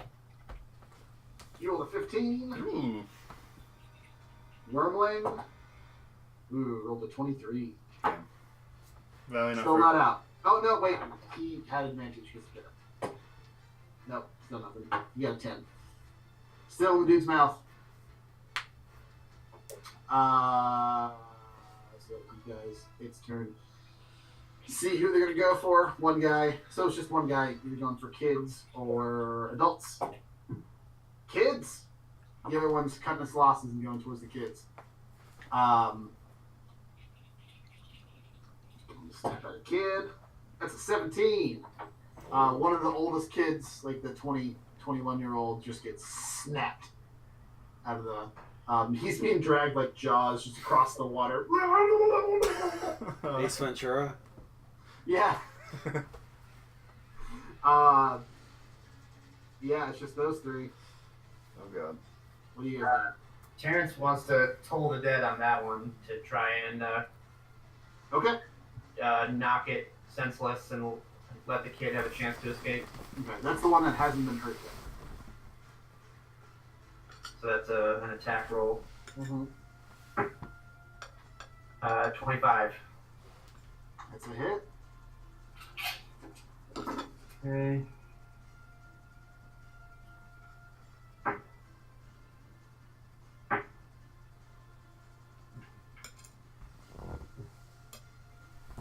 That's 30 necrotic damage. Nice. There's this just resonation underneath the water. He's going to have an advantage to try to break the grab. Let's see if he can break the grab. 15. So that is 19. See what the Wormling gets.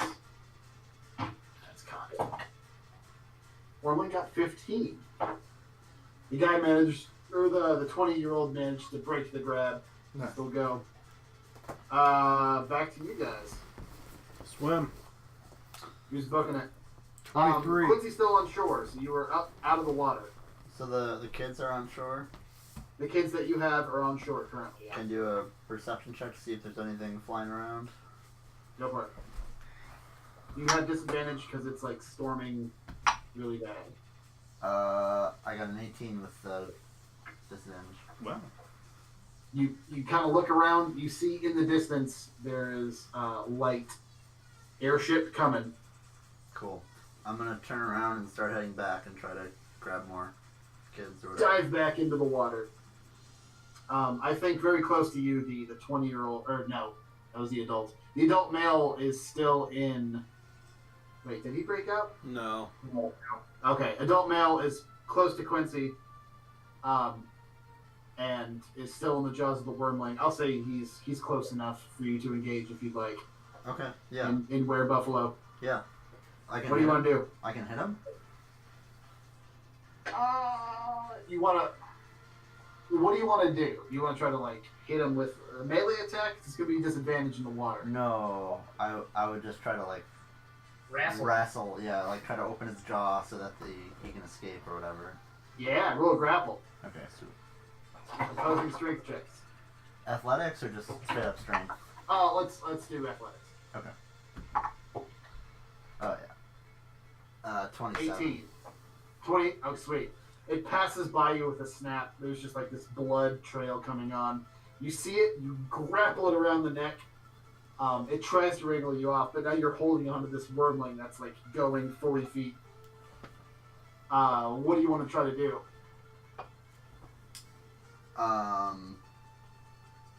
Just open the jaw more, I guess. Steve Irwin. Yeah, exactly. It'll give him advantage trying to get out.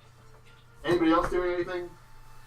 Just swimming. Greenspan swimming, right? Yeah, I got a 23 this time. The 20-year-old's near you. You have the 5-year-old. Killer whale, what you doing? Is there anybody else besides the one that Quincy's tangoing with? 20-year-old has just gotten out of the jaws of one of them. Quincy's grappling one of them, and then there's a third one that has just missed a kid. I think whoever's in the rear, I'm gonna kind of double back and try to push them along to get them out. Okay. I faster. still think it's Alan's like bringing up the very, very rear. Okay. So you're gonna go for the one that just had 20-year-old in its jaws? I'm seeing a combination of Free Willy and Cloud when the dolphin pops him up to the high rise. Oh man. What you doing? I am going to.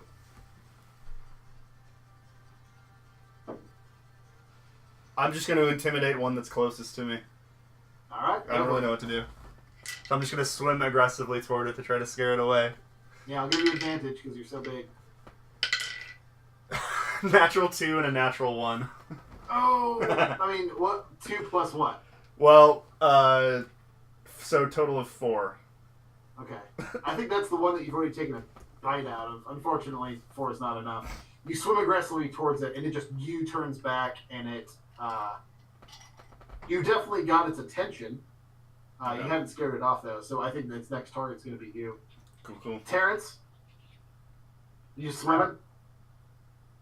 I'm gonna just use my normal movement to swim, and I'm also gonna throw another Toll the Dead and ring that same guy to hit him again, prevent him from going back around. Go for it. Okay, the attack roll is 13. 13? That is a miss, unfortunately. It hits behind it, but it just slips out of the way. Oh, I'm sorry. The wrong dice. I rolled a d12. That's not going to help anything. That's going to be a hit. That's a 22. Yeah, that's it. Okay. Roll that damage. Now I'll roll a 12. Damage! This is hot in here. 21 necrotic damage. 21, you said? Yes. I'm not, but I'm fine. Oh, man. You did 51 damage to this thing. And that's just enough to kill it. Nice.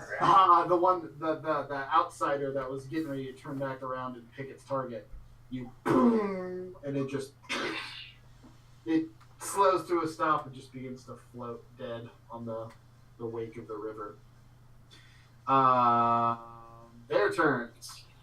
Quincy has one grappled, 2 are dead, and you have attention. So the wormling's going to go for Killer Whale. It misses. It rolls like a 7. Oh, okay. On Quincy, it's going to try to break the grapple. Athletics. 22. 25. 21. Man. I rolled a 5. You still have it grappled. The guy in the one that you have grappled's mouth is going to try to get out. He has advantage. Roll a natural 19 and a 10. Nice. Manages to get out. He's wounded, but he gets out.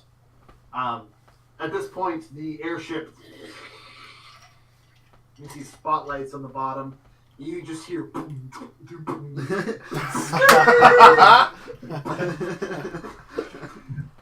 And there's like spotlights up above, spotlights down below, fucking laser lights and all the rain and everything. You hear a, I'm in my house to get your attention! I'm here! Turn the lights off! Okay! And all you hear is nothing but thunder and rain again. Party rockers.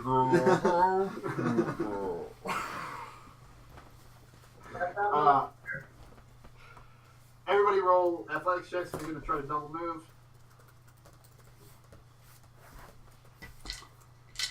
Bunny got an 18. 14. Cool, you're good. I think Alan at this point manages to bring the 5-year-old up on top. Mostly everybody's out except for anybody that's been attacked underwater. 20-year-old is still in, and the adult is still in. Quincy, you're still holding on to one of the wormlings. Yeah, I'm going to. While I have him grappled, I'm gonna do an inflict wounds on him.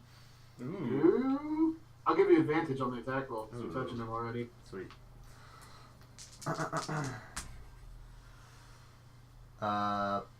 That's an 18. Yeah, that hits. Sweet. Just these these terrible gashes and wounds just immediately erupt all over him. One straight across its like newborn belly, and you can just see like guts spill out. How much? Is it over 30? It's 30 exactly.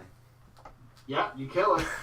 Nice. You see its entire innards just like from that huge gash across it, just like it manifests. You just see innards spill out, and it just like slowly goes slack. Only one wormling left, I think. Yeah, 3 have been killed. Alan, with most of the children, most of the people are still on the shore. Quincy and Killer Whale and Terrence are still in the pool. What are you guys doing? I'm gonna try to intimidate the. I think there's only one wormling left. Yeah.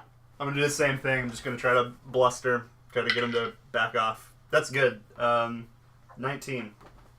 Easily. I think it begins swimming right towards you aggressively, and you just open your mouth really wide and just spray out at the surface. It immediately U-turns and begins to like go a different direction. Quincy still has it. Are you good? You're swimming, right, Quincy? Yeah, I'm gonna swim back to shore. Okay. Did you roll athletics already? I forgot. No. 19. Yeah, you're fine. You get to the shore. Where was Terrence? Still in the water. Okay. What What do was Terrence's athletics? you? Yeah, 18. Yeah, you're fine. You get to the shore. You see the airship's beginning to lower, and somebody pushes off a rope ladder. You also see up above in the sky, not like a giant dragon figure, but another winged figure begin to right over Terrence. You see Trud is trying to spot Terrence. Terrence kind of puts his arms up. He's almost there.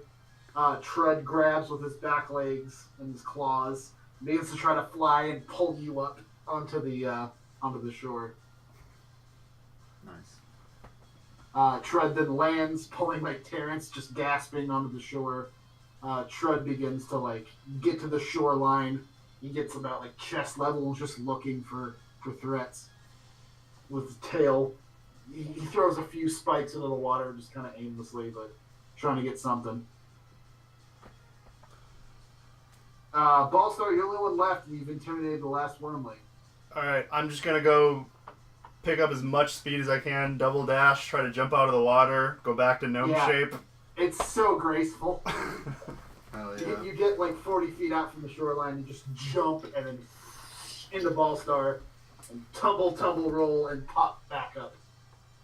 I'm sprinting towards the airship. Okay. All of the survivors are slowly getting up the rope ladder. You guys are standing guard, make sure nothing else. Trud is trying to throw pot shots at the last wormling.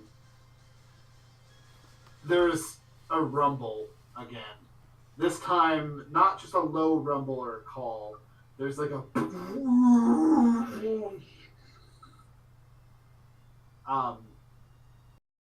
there's everybody kind of loses footing for a second. And even the airship just begins to tremble. You can just see meteors and boulders just erupt from the volcano up above.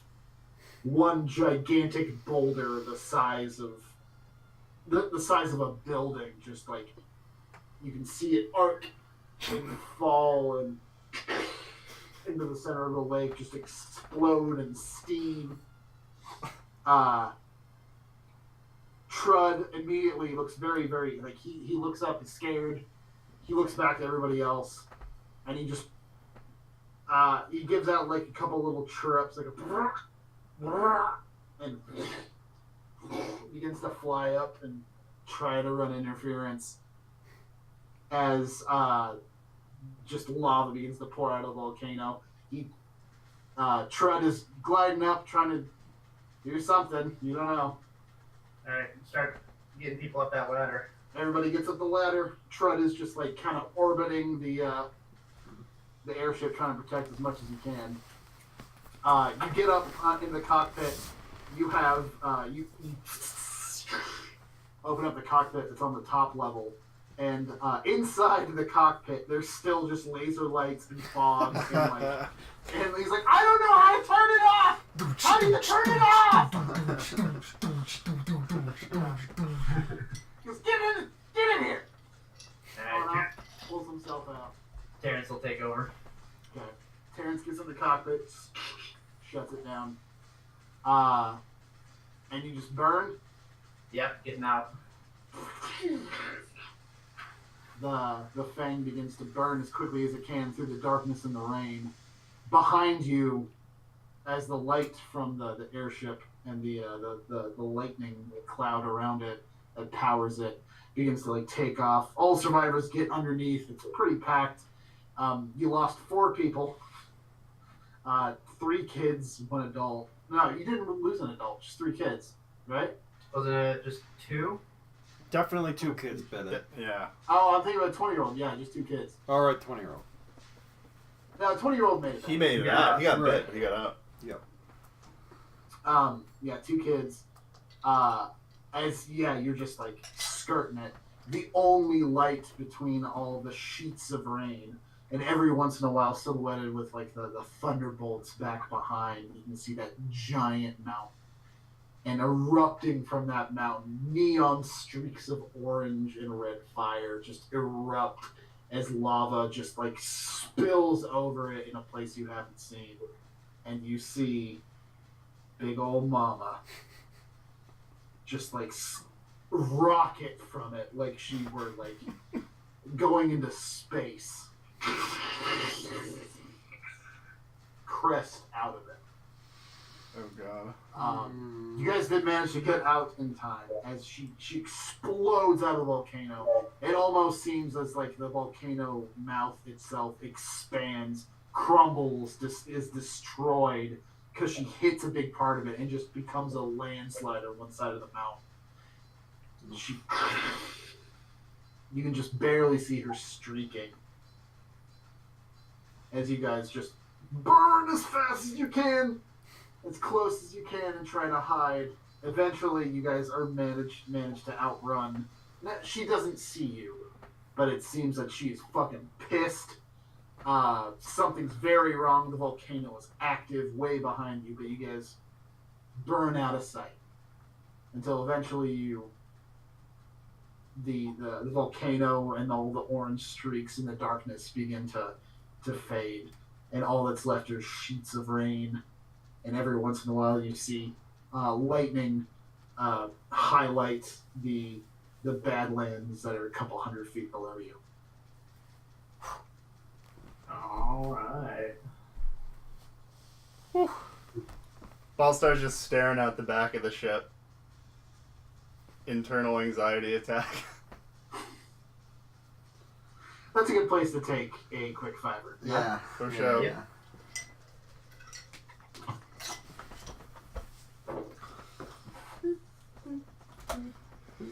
Yikes. This whole arc has reminded me so much of like a Resident Evil game.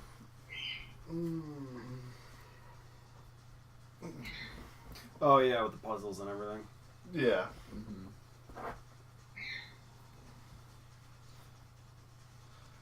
Kind of worked to our advantage having all those expendable Yeah. people to target.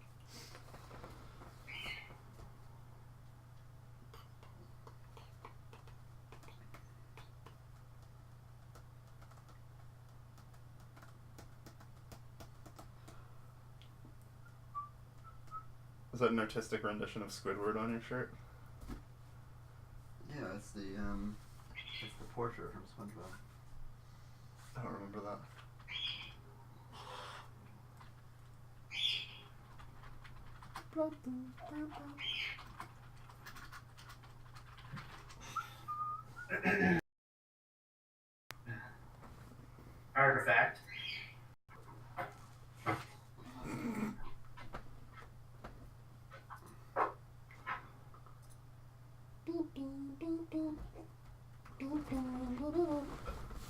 self-portrait or whatever.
We are best friends. Yay. Wait, did you open? What'd you do? I sent you, if you want to come down on the 12th to Texas, we can do an EX raid. And we are now best friends. Oh no. I don't have any friends down here, so. Well, yeah, you should have lucky egged. What does that mean? You can lucky egg the experience from it. Lucky egg? I don't know what you mean. Because the lucky egg gives you double XP for half hour or whatever. Oh, I didn't know that. Yeah. Holy crap, so I could have gotten 200,000? Yeah. I meant to... Damn. Oh well. So wait, how do you know when that's gonna happen though? Like, how do you... Well, it only happens when you do like when you open gifts or you like raid together. I didn't know it actually happened when you gave him an X-raid pass.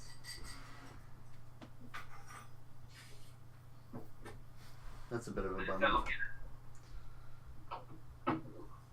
But there's one coming your way. That invite anyway. Gotcha.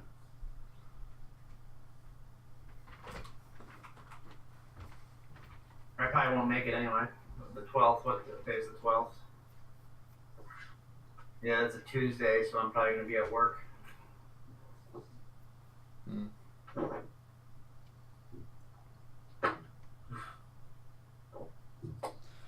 Yeah, What that's is the EX raid now? it's the same Pokemon, but it's like a different form. It's like the defensive form of Deoxys. Alright. Well, I didn't get the first one. So this Is that like the DNA Pokemon? yeah, Yeah. this is the attack version, the one with the squiggly DNA arms, Yeah. and then this is the defense version. He's got straight noodle arms. Weird.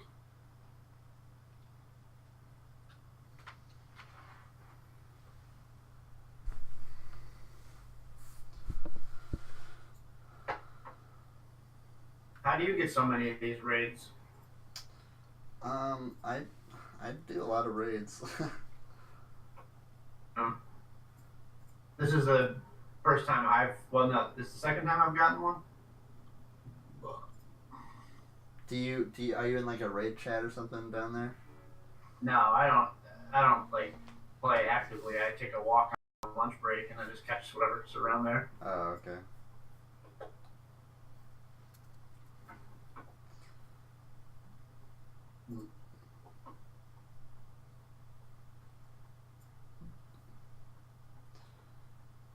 Yeah, I probably have like 60 legendary Pokemon.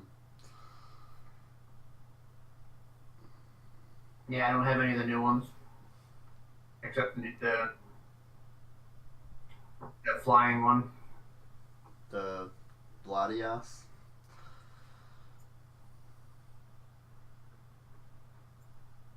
Um,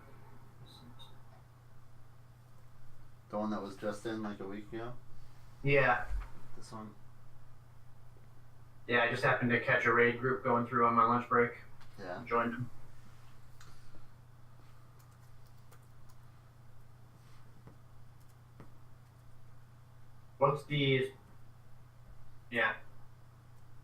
What's the storage limit now on Pokemon? Is it 1,500?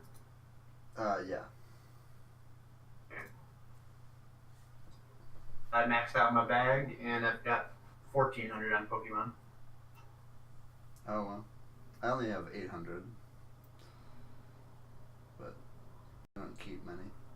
Oh, my my buddy who like doesn't play at all, like randomly played for like an hour, ended up catching a shiny Magikarp, and he gave it to me because he doesn't play. I've been wanting one of those. That was the first shiny, right? I'm not sure. I've been wanting one of those for a long time. Yeah. They don't show up too often. Oh, can we trade from this distance, or do we have to be like nearby? Yeah, because we're best friends. So. Aw, that's adorable. Because I still need for the Meltan. What? Trade a Pokemon. Oh, okay. I've never done it. You can do that right now. Yeah.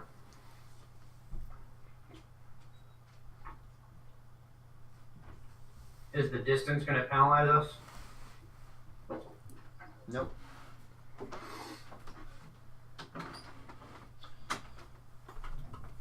How many of those Deoxys do you have? I have 2 of the attack form ones. You want to give me the less powerful one? The one that you got when I invited you last time?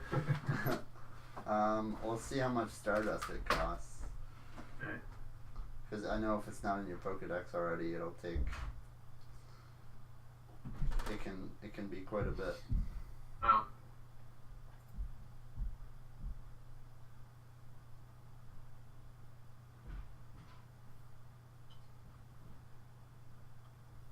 it says you're out of range.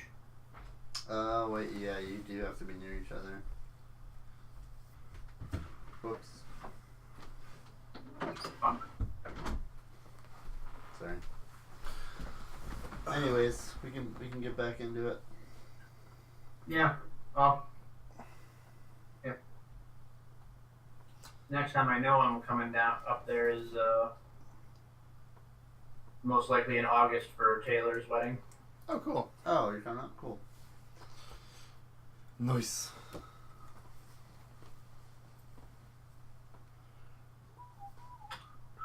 Unless we can all figure a time to converge. Mm-hmm. How does paid time off work? Like if you don't use it and you leave your job, is your employer They obligated to give you the most time, places, or would you lose it? Most places will pay it out. Yeah. Okay. Yeah, it depends on if they buy back. You could try and take it on your way out. You take your last week off or whatever. They don't. Most people don't like that. Right. Some companies will just buy back anytime. Okay. If you get to the end of the year and it doesn't roll over, they can just pay it out to you. Sometimes it's at 75%. Okay. But in my last job when I moved down here, I got a call in late December, a month after I left, and it was the accounting people from my job in Buffalo, and they're like, "We noticed you haven't turned timesheets in, and you haven't billed us for the last 2 pay periods, and you have all this paid time off. Do you want us to cut you a check for that?" And I was like, "Yes, thank you." As easy as that. So they didn't have to do that, but they did. Yeah, I just wondered if it's it's a case by case thing, or if it's actually state law. No, it's up to the employer. Right. Anyway.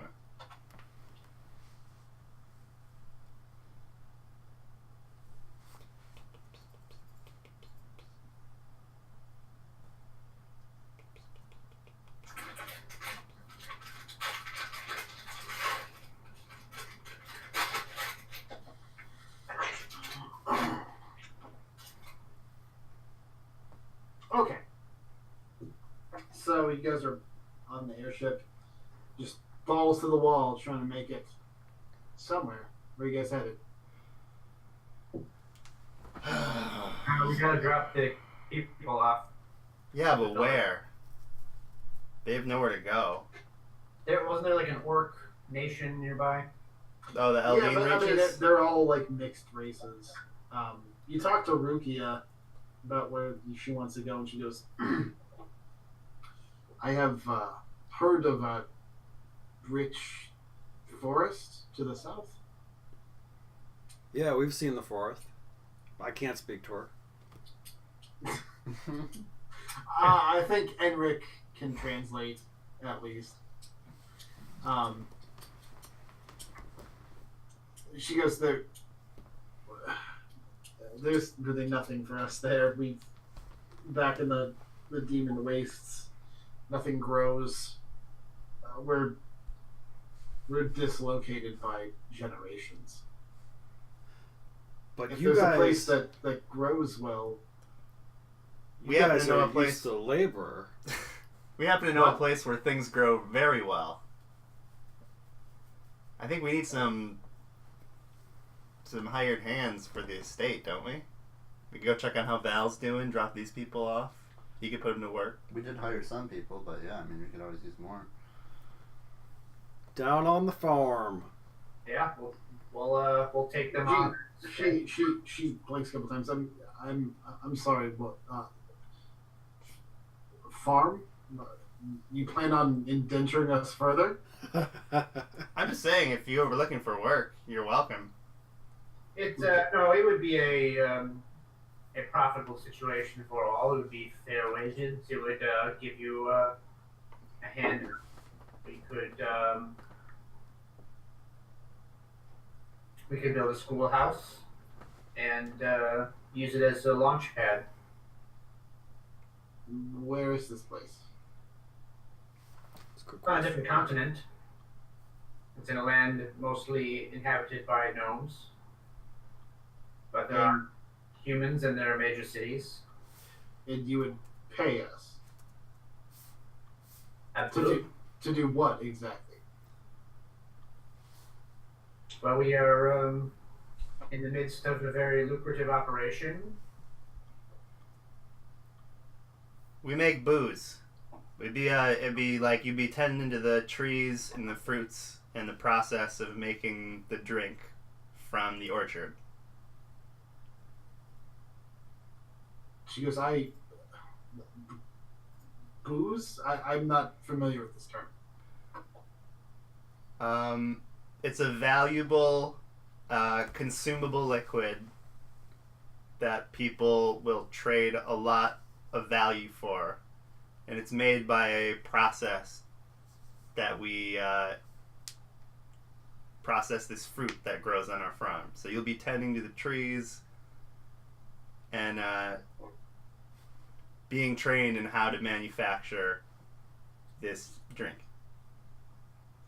And we could leave whenever we want. Yeah, absolutely. But we would pay you and give you lodging and we'd be willing to get you assimilated into, if you need any help with language assistance or anything. She turns around and discusses. After there's quite a bit of debate. Some people don't trust you. Some people absolutely do. Eventually, she approaches Ballstar and goes, "We will accept your offer. Do you have it in? Is there a way that we can formalize this so we can make sure that what you have promised will be delivered?" Yeah, Alan can write something up for us. I'll need Enric to translate. Yeah, sure. Yeah, so we'll contract through the next growing season and then reevaluate after that. What do you offer him, like wage-wise? Oh, what are we I planning? mean, these people don't really have any concept of money or cash. Right. I think we pay him partially in goods. Yeah, like we bring on like an educator to like actually teach them like language and important skills like finances and just help them get acculturated, and then kind of collectively dock that from pay that would otherwise be handed at a fair market price to other mercenary just hired hands in the area. I guess the question that I have is, I mean, you could completely take advantage of it if you wanted to. You could like, I mean, you could if you wanted to. Like, what are you looking for? Something fair? Something more than fair? Are you looking to just like make money on these people? Like, what is the baseline here? Yeah, no, I think we definitely profit from it. Like this, hiring them would be cheaper than hiring people in Zalargo. So Yeah, we're going to undercut the current labor. but we're gonna still pay them, like a semi-fair rate that they can actually, if they work for a while. But you're also providing lodging and food and education as well, right? Yes, the idea is to actually, allow them to go to a city and like survive on their own if they wanted to. Eventually, after maybe a couple of years. What's your plan for the education? Well, we got Val Valentine, headmaster. You can't read. We've got him for at least another 2 weeks or something. And you have the caretaker, who is just content in drinking wine in his underpants. Right, he sometimes wears clothes. Close off. I mean, I'd say like actually hire an educator, like, and pay them as bring them on staff at the estate on retainer. So with all like essentially what it sounds like, just to I don't want to get bogged down in details, is that you kind of want to undercut the market value, but you want to provide them also with education and other amenities as well as just food and lodging, which would end up basically balancing out to a fair wage. Correct? Basically. Yeah, but we still want to tip the advantage toward ourselves so we can still make a little extra profit, but not slave labor, not completely unfair wages. It's up to a vote. I mean, it's everybody's estate, so is everybody cool with that? I like that, but we gotta remember we gotta give the whole how many years are we giving to this Dosk organization? Medusa lady. We're not gonna be making money for a minute on these. What was that arrangement? We're still gonna make some money on it, right? Nah, dude, we're gonna give her the whole harvest or something. Yeah, it was. I'll have to go back and check, but I mean, you're not going to make money for a minute, especially if you want to pay these people a fair wage. Right. Well, I mean, there's still the expense of running the place, so Right. it'll get profit, but not the money that it costs to operate. So, Sure. I mean, is everybody cool with just taking advantage of them just a little bit? Just a squeeze. Yeah, Sure. We've gone through a lot of trouble. we did save their lives. Alan draws up a contract, I assume. Yeah. Everybody signs it. I mean, nobody really knows what they're doing, but it's going to take you about 72 hours. The Heartland of Zorgo.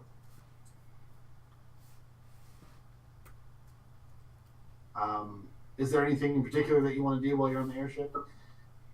I think that'll take your airship fuel reserves down to 1/3 of what it was. So you have about a third left. Do we need to bust a couple of identifies still? Oh yeah, Yeah. that's a given. And then we got books to read, spells to memorize. Yeah, fuck tons of books to read. Yeah.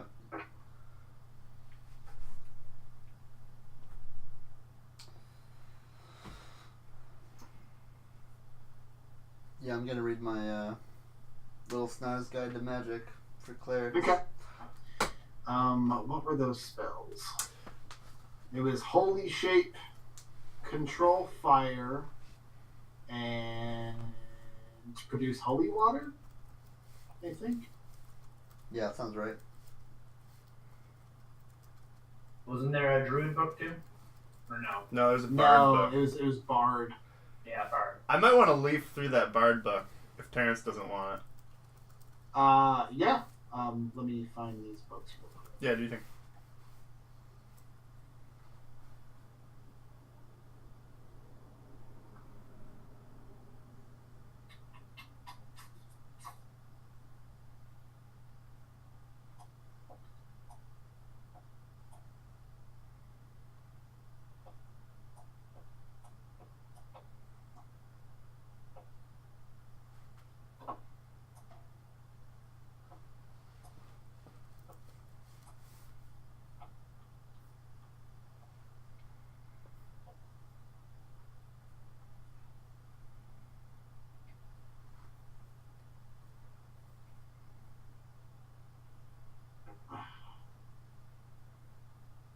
Okay, for the Bard ones are only for bards, unfortunately. Epic Riff, Mosh, and Shred Gotcha. are the three spells.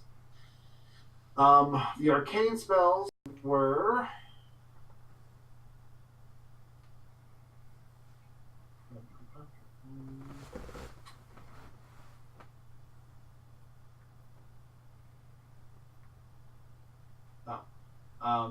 spells were Intensify Gravity, Conjure Cloud Conveyance, and Dispersion Aura. So Intensify Gravity was. Do you have something to write this down? This is for. This is for Terrence. Okay. Wait. No, Quincy, right? Those No, arcane. sorry, this is the arcane one. Oh. Okay. Intensify Gravity is a 4th level evocation. I'll put this in the group me, but its components VS, duration instantaneous. You choose one creature you can see within range and double the creature's mass. The creature has disadvantage in all dexterity and strength checks as well as all melee attack rolls. In addition, its movement speed is halved. However, the creature becomes harder to inflict damage on and gains a +2 density bonus to AC. The spell lasts 1d6 minutes or until the caster dismisses it. Higher levels, when you cast at 5th or higher, the subject becomes prone. And takes 1d6 crushing damage at the start of each of its turn. Save this.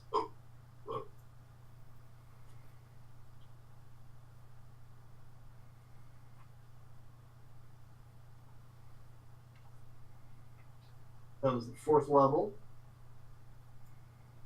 The other one was Conjure Cloud Conveyance.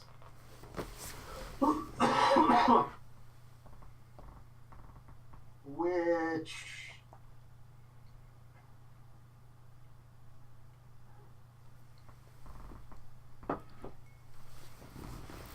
Okay. Essentially, what Conjure Cloud Conveyance is that you make like a Goku cloud.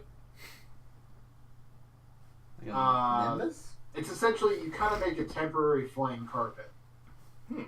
I was thinking like a Lakitu, like a Mario Lakitu. Oh yeah. Pretty much. Depending on how high you cast it, it's like the highest or the lowest you can do is 1 to 5 square feet, and it can carry 500 pounds. 10 to 15 square feet, and it's 1,800 pounds. But it stays around for 2d6 hours or until it's destroyed. So essentially, it's like a temporary flying carpet. Sweet. And that is a 4th level evocation.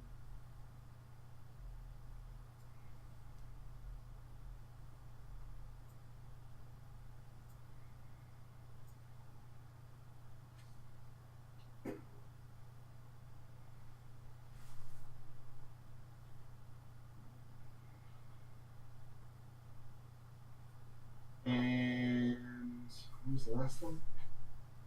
Control fire? No.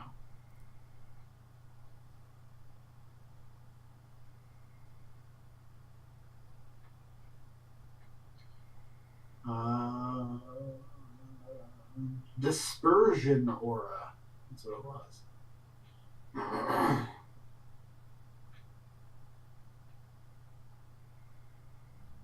Is that a? That sounds like a paladin spell.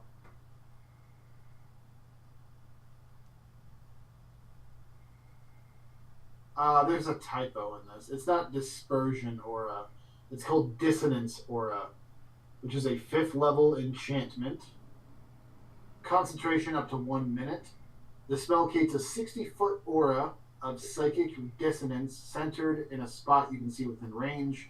Any creatures attempting to cast the spell find it impossible to form the spell in their mind. That's a bard spell. Hold on.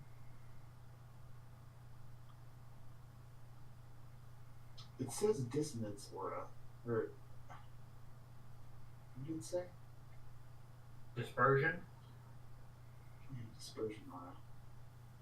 No, there's a weird typo in this. I think it's just those 2 spells. Because there's no dispersion aura in this. Okay.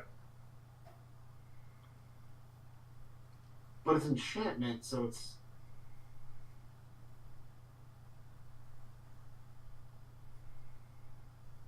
New kinds. I think that's just a bard spell. It doesn't make any sense for a wizard to have that one. Because it's like dissonance. Like you would like sit there and play your fucking guitar so nobody can do any spells. So I think it's just those 2. Okay. But there was also the necromancy spells, right? Yeah. Which were the... Flesh sphere. Yeah, the flesh sphere and the goose flesh. Yeah, bone seas. Bone seas, yeah. So it was like total of 4 sorcery spells. Yeah, Blood Bridge is a cantrip. Yeah.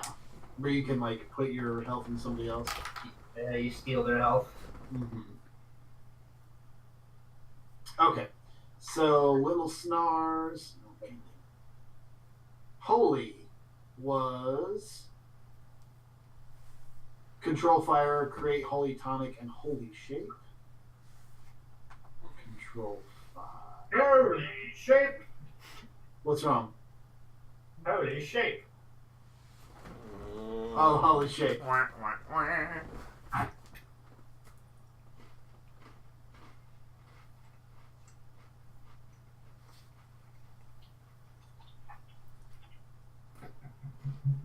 So for the cleric spell was Create Holy Tonic. 4th level, a pint of holy water you touch stores divine light, creating a holy tonic for up to 3 days. When consumed, the divine light heals the drinker for 2d8 plus spellcaster's spellcasting ability modifier. After 3 days, the holy tonic loses its healing ability at 1d8 per day. Holy tonic has no effect on undead or constructs. Holy Shape was a 5th level evocation,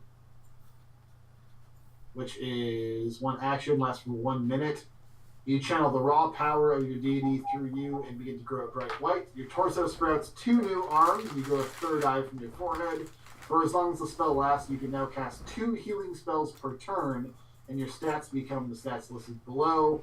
Your HP is halved, your AC is -2, and your speed is halved.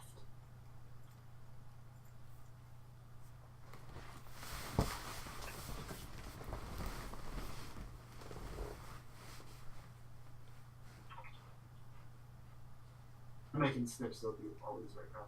And then one's Control Fire,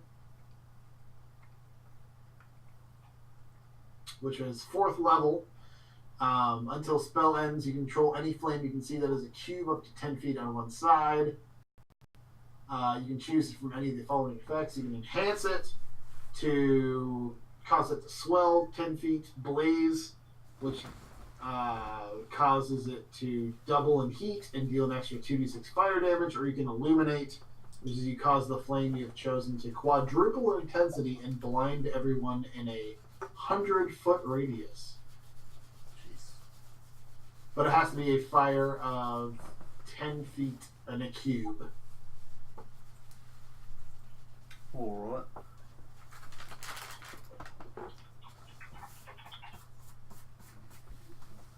And then there's the bardic ones, which you guys don't really. But it's essentially epic riff.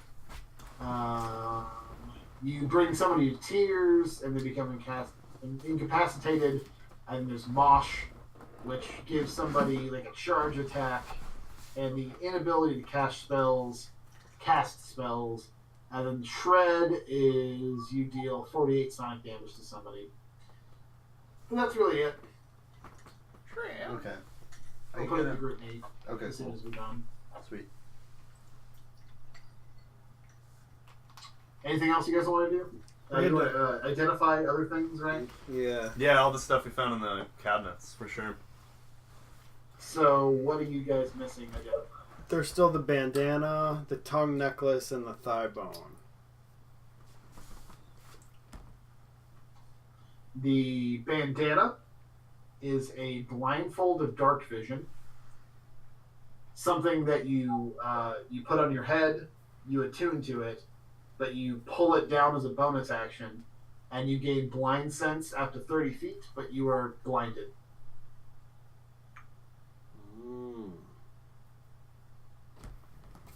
I think I'm already at 3 things.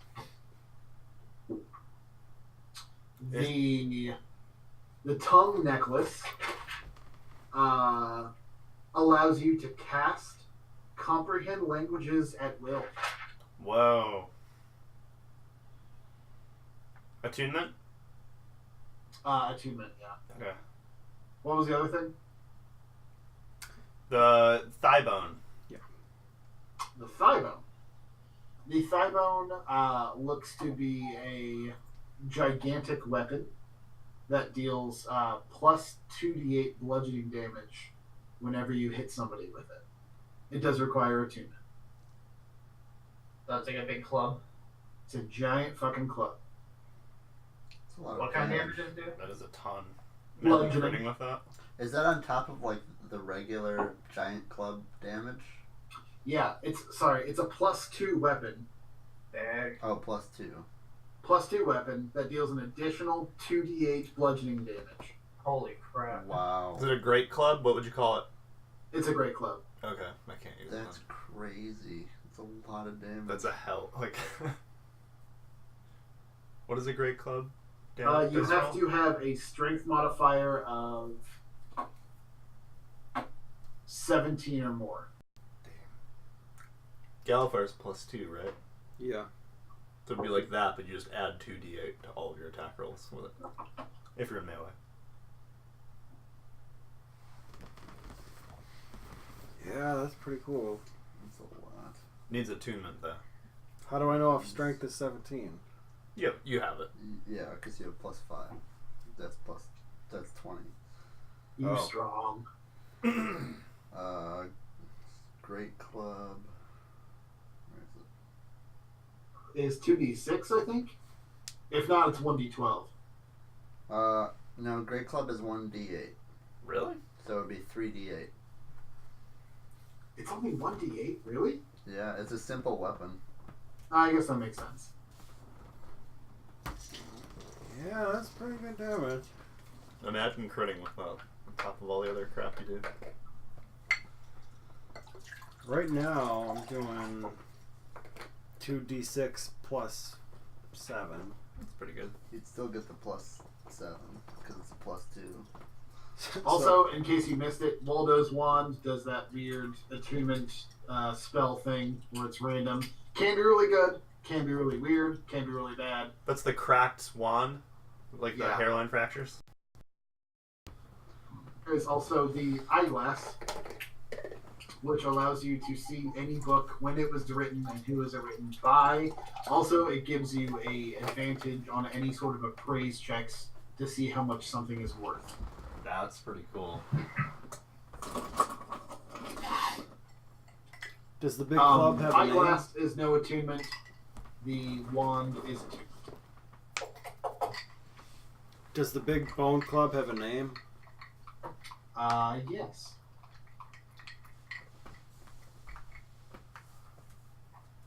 It is Thrash Shard.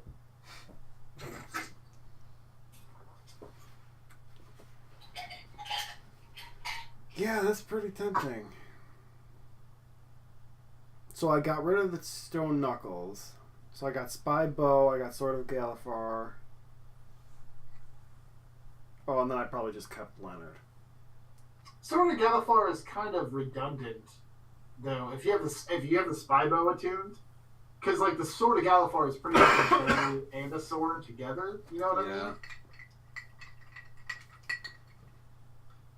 Although I mean, I guess you can do the. You could keep the Sword of Galifar and use that as your ranged weapon. Just make it like a great crossbow or something. Yeah. That's true. Do you still have the knuckles? No, I think I dropped them for some reason. Those took your strength up to 20. If you don't have them attuned, then your strength isn't 20 anymore. I can't remember how that works. You need the strength of 20 to wield Galifar? Is that what you're saying? No, I'm just saying, like, I think he unattuned the Titanstone Knuckles and still has his strength as +5. So this is wrong. Well, I mean, do you need to attune the bone Yeah. club? You do. Yeah. So what do you have attuned then, right? You have the Spy Bow. I think it must be Spy Bow, Leonard, and Galifar.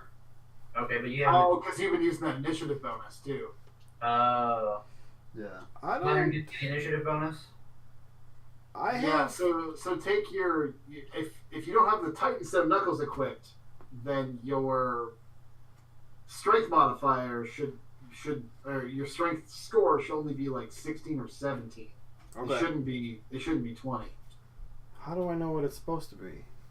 What does it say? I don't know. It's I don't ri- remember what the pre-generated character was.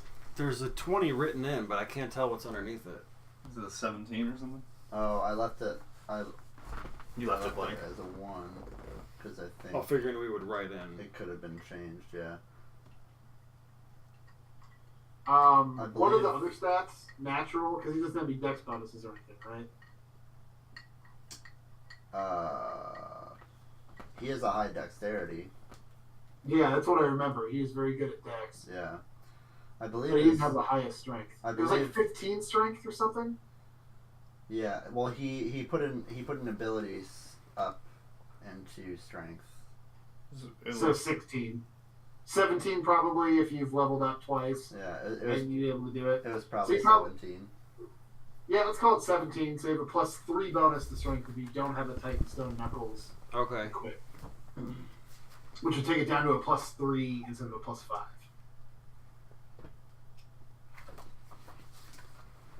Which is So you could a good get amount. your initiative bonus with Leonard and ditch the spy bow. And if you attuned the Titan Stone Knuckles plus the Bone Club Plus Galifar. plus Galifar, you'd have a sweet ranged weapon and a crazy melee weapon. Plus the strength bonus and the ability to grow big. Supersize, yeah. That's probably the best combination. So 5 of my initiative bonus is coming from Leonard. So I'll Yeah. just drop that by 5. Yeah. Yeah. Mm-hmm. Okay. Which sucks because that has gotten you like so many advantages. Yeah. You've been on the top of initiative pretty much every fight. Yeah, but sometimes I go first and there's just nothing to do yet. Yeah. Yeah. I didn't realize how fucking powerful plus 5 to initiative was until I gave you that stupid fucking great sword. Because I don't think you've ever been second. You've always been top. But plus, you know, the plus 9 that he has is still pretty good. Mm-hmm. Mm-hmm. Hey, I was trying to look up this. The only wizard spell that you gave me that I cannot find is that Bone Seize. Let's see. You gave me the other ones over the group me.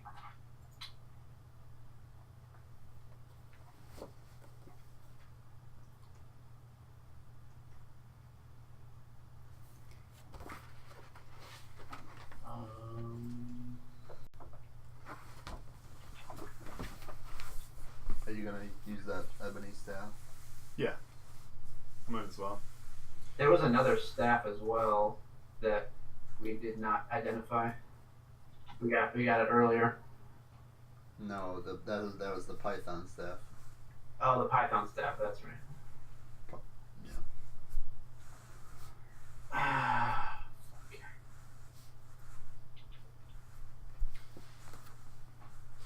I'm wondering. I think I got that from a book that I bought off of DM's Guild. I don't remember what the title was. So, give me until next week. I'll give you some. Oh, yeah. I don't remember the name of the Bone Club. Thrash something. Crash Bash. I don't remember. Nope. So, do you attune to the giant Thigh-bone? What Yeah, was it called? I thought you said Thrash something. Thrash Shard. That was what it was. Thrash Shard. Yeah, I think I'm gonna go that Galifar Stone Knuckle. Okay. Roll a d20 for me. Oh boy. 11. 11.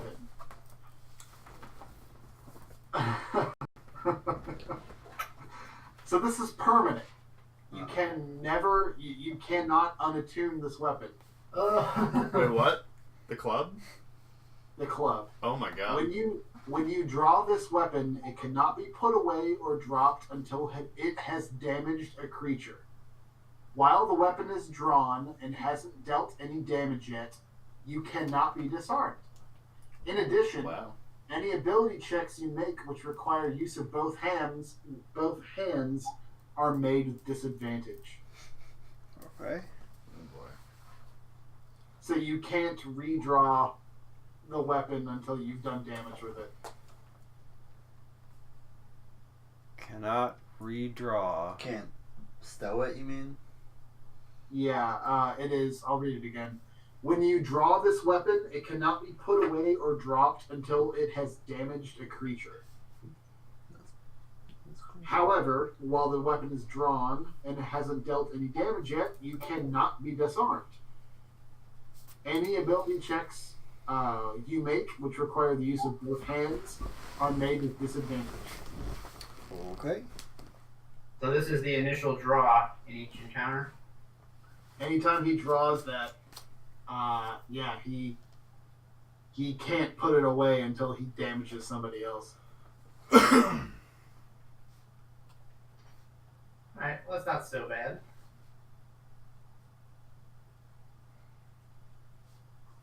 Until you fight a flying dude. Yeah, I mean, just don't take it out until you're ready to hit.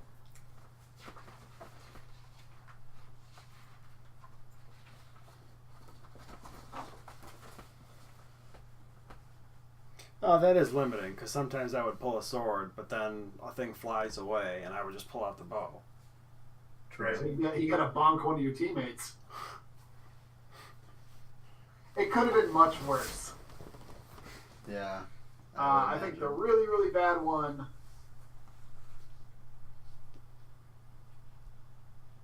The really, really bad one is in a combat encounter when all of your enemies are defeated. If you are carrying this weapon, you must succeed on a DC 15 Wisdom saving throw, or see all conscious allies as hostile enemies. Oh, God. Oh my god. Could have been worse. Yeah, that's not so bad.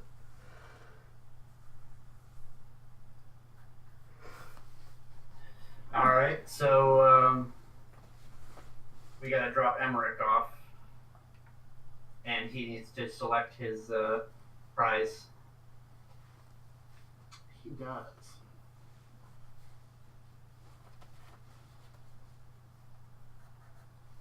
We gotta look at that contract again, too. Okay. think Roll an intelligence with advantage.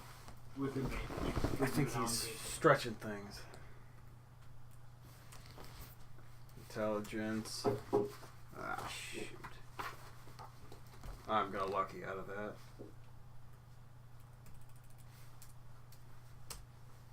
Oh, God. Lucky again. Alright. We got 3 days, so you can restock. 13. 13? Yep.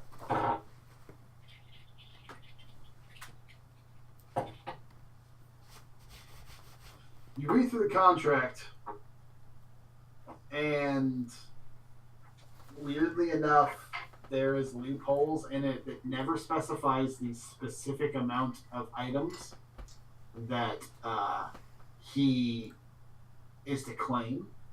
Any sort of singular item is always put in parentheses with S.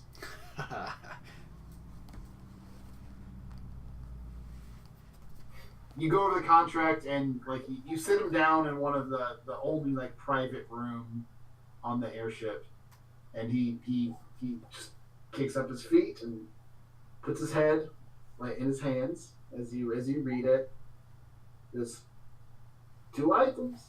I mean, I could have said 3 or 4, but I think 2 is fair. You win. I respect the craftsmanship. Thank you.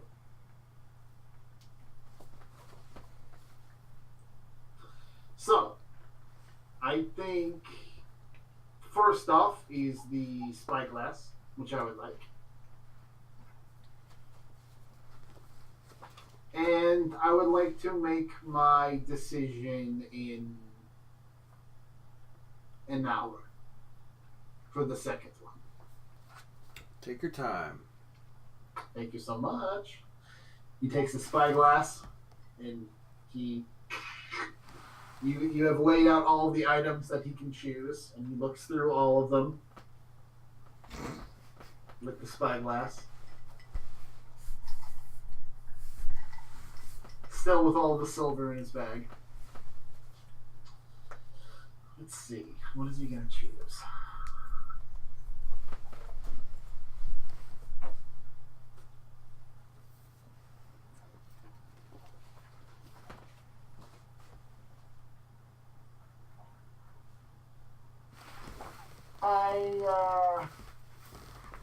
He comes back. Maybe it's much sooner than you would have expected. He comes back maybe within 20 minutes. And he goes, Mr. Greenspan, I think I have selected my second item. What's the big decision? I would like the Hungry Tome, please. The what? The Hungry Tome. Hungry Yeah. Tome. Yes. The tome with the dragon in it, please. Oh, with the gold dragon. Yeah, and we gave that dragon a different book, didn't? Oh yeah, the big evil book. The really, insanely, apocalyptically evil book. Yeah, contract's a contract.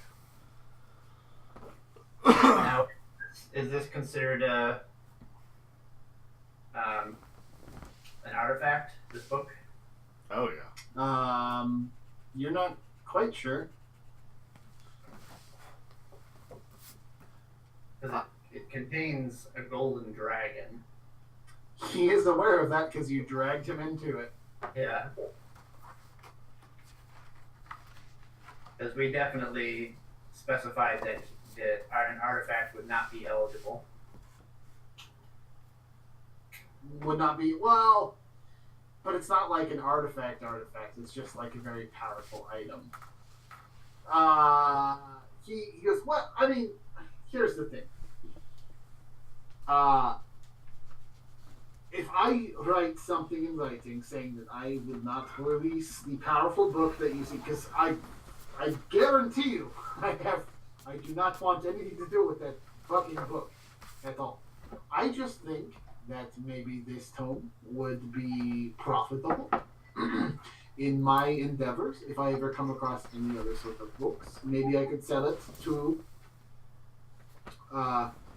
Rignork, and it is a suitable income for me. It is a powerful thing. I know. Artifact is a specific label. And something we did not try out, which is honestly my fault. But I will strike you a deal. I will completely waive the gold per hour that I have charged with House Madon, or with what's it called? Danieth? Danieth, thank you. I will completely strike the gold that you owe me from House Danieth, and I will depart with these 2 items, and we will call it square. In addition, you will have to forward us 25% of your take on whatever deal that you come up with.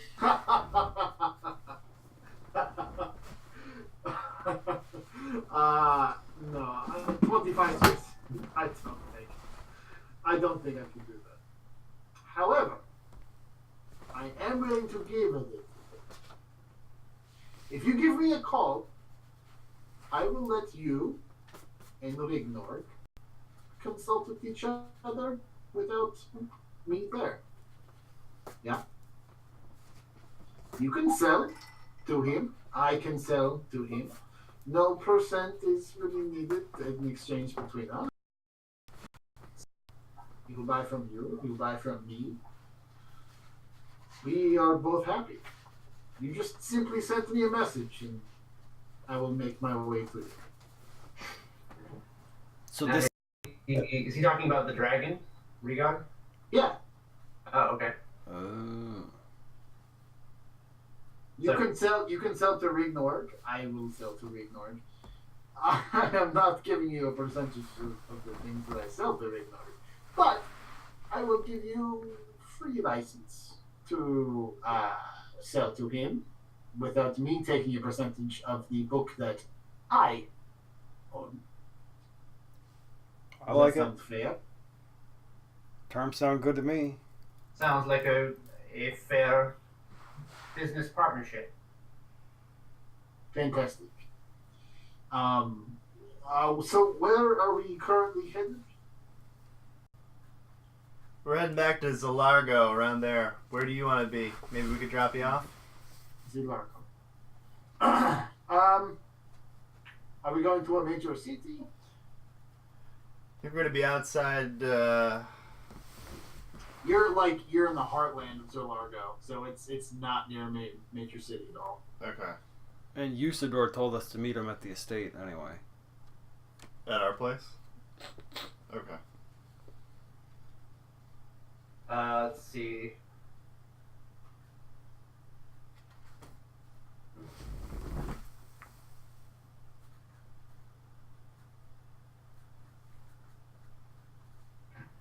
I'm just trying to see if we're flying over any major cities. Let's see.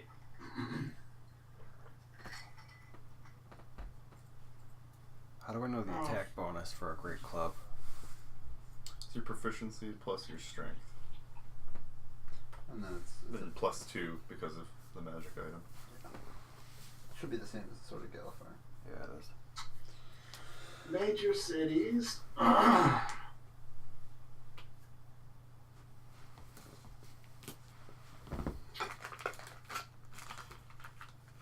If you were to take the most direct route from the Lake of Fire, you would fly diagonally through Greenland.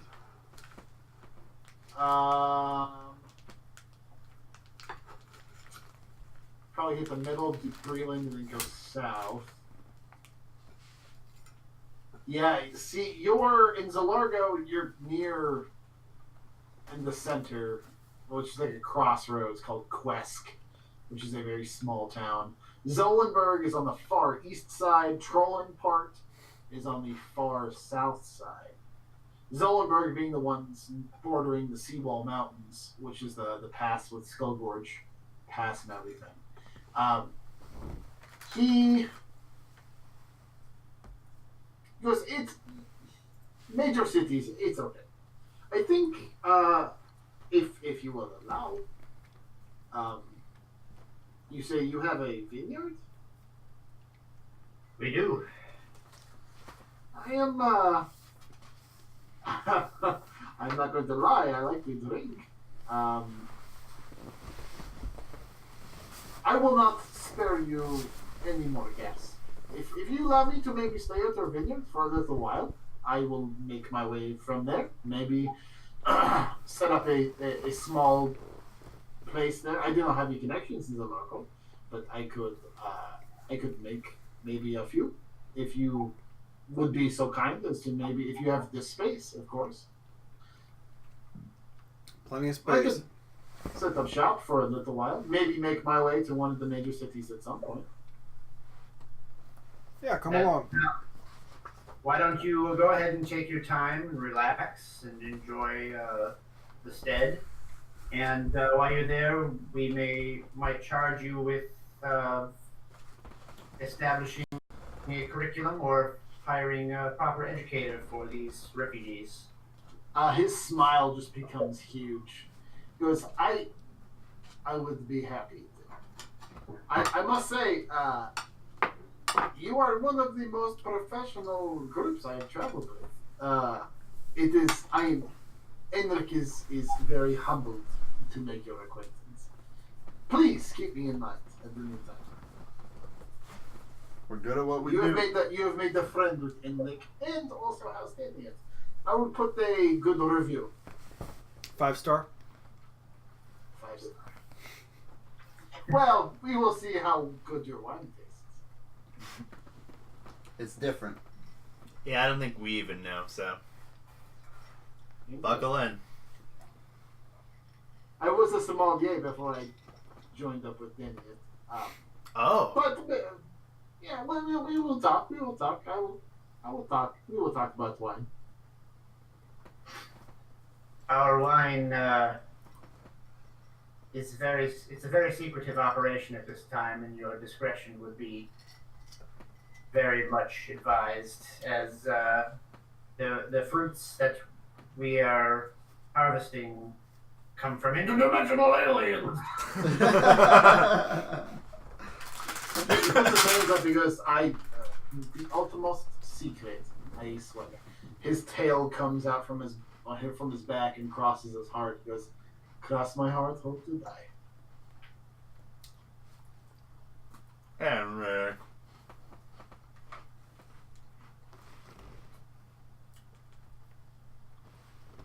I'm quite satisfied with this arrangement overall.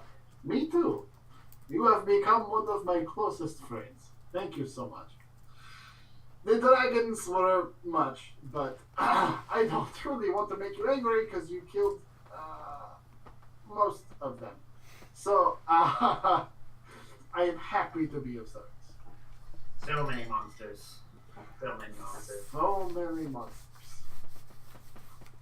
He is like, his gaze goes like far and wide.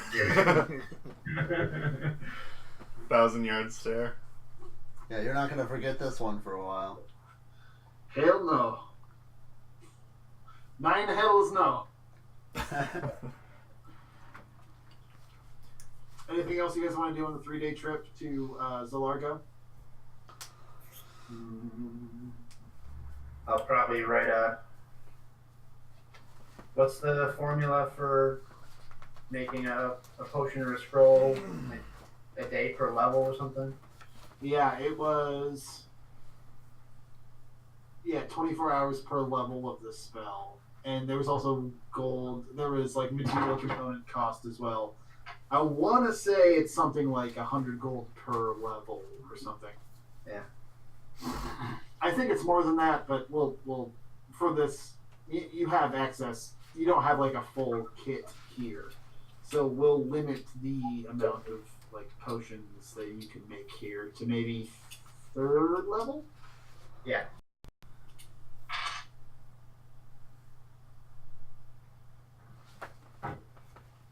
All right.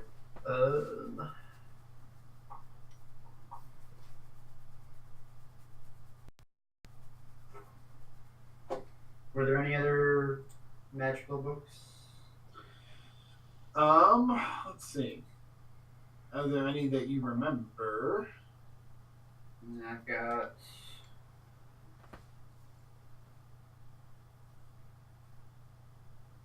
There's Poor Ethel. Oh yeah, the live. During your travels, you put stuff out and are able to like kind of assess the stuff. And Ethel, eyes still wide in terror. Actually, no, she's not scared. You take her out of the bag of holding, and she seems to be slumbering or asleep.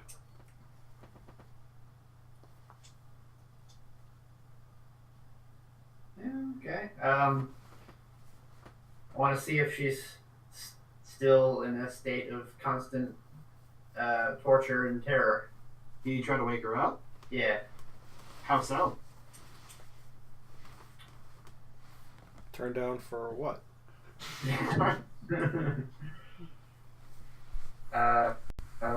Just message her, I guess. What do you say?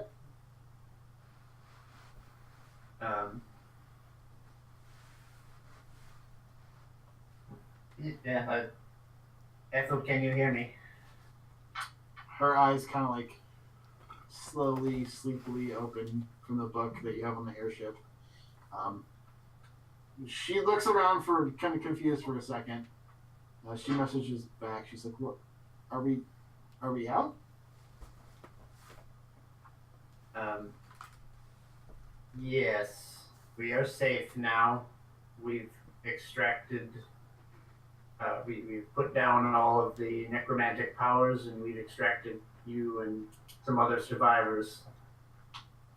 Oh my god, so you finally killed Biblius? It seems that Biblius has been long dead, but I believe we've tamped down his remaining effects.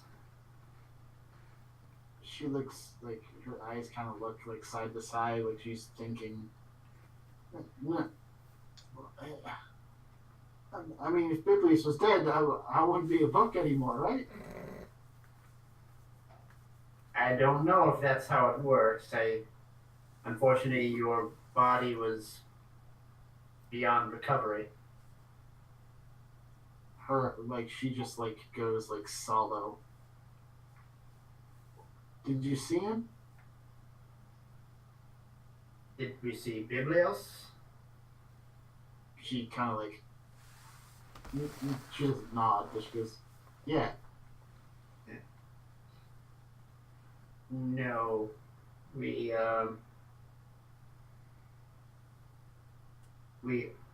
well, perhaps we did dispel a Naga.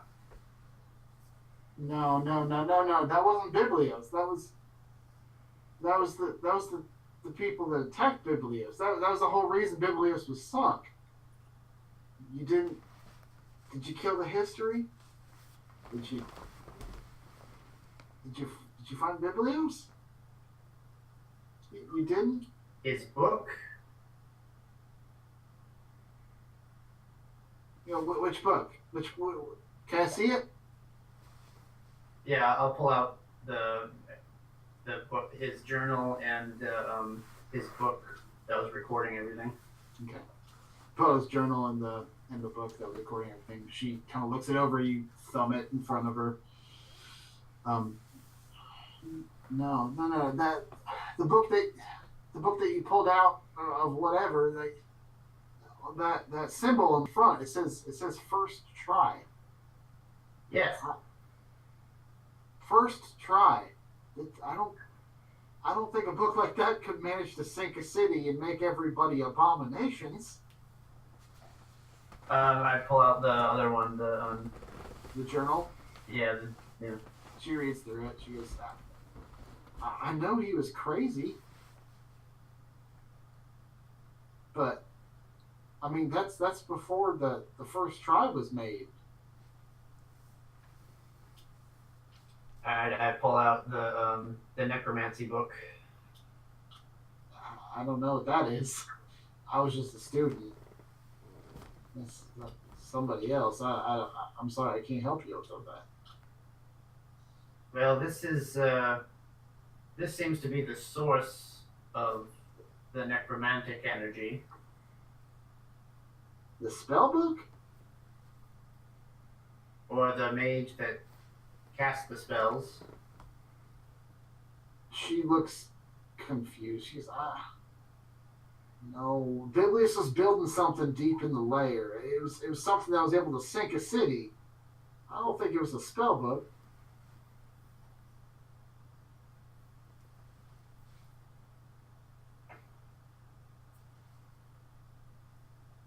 So you didn't see him? We did not see him. She just kind of goes silent. Have you seen anything else? I've seen him before. Before this.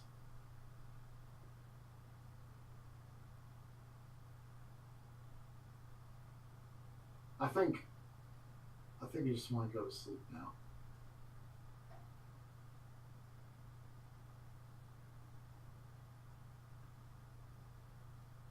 Well, I will leave you alone. But tell me, do you still want to continue in this state? just silence. She just kind of closes her eyes and just tries to go to sleep.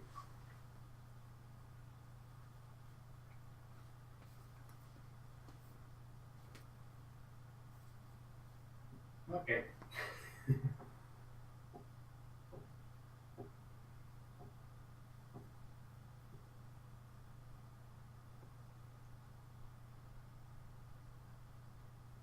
Anything else anybody else wants to do? I don't think so. Alright. 72 hours later, I think even if you try to rouse poor Ethel again, she just kind of ignores any sort of message that you send her. She's just trying to stay unconscious. Eventually, you guys crest in Silvargo. You notice it by the formation of the mountains. I gotta look them up.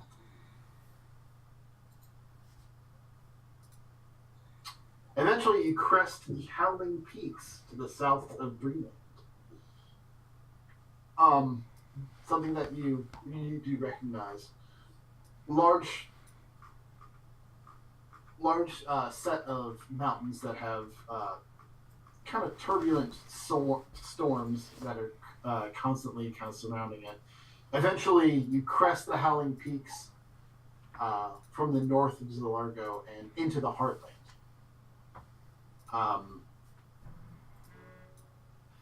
The Heartland looks pretty much like any flyover state, as you would notice. It's full of flat, no really tall structures or anything. A few rivers here and there, small settlements. Eventually, you reach where Belgard Estate would be, in the roiling hills and plains of the vineyard-rich heartland of Zilargo.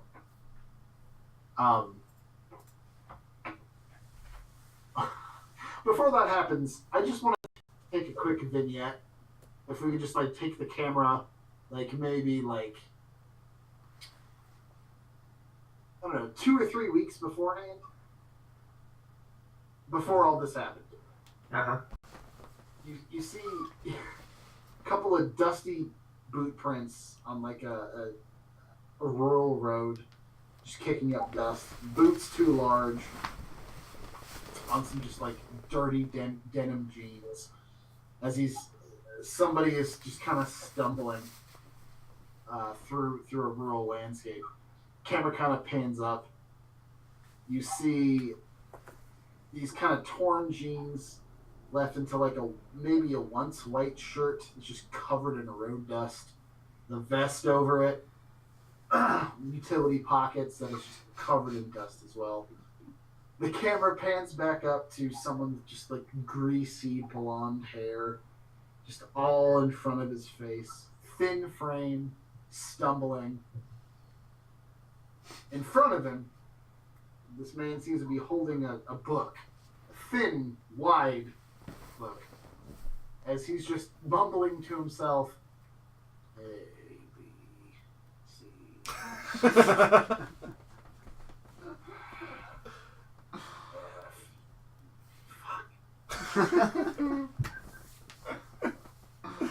He crests a hill.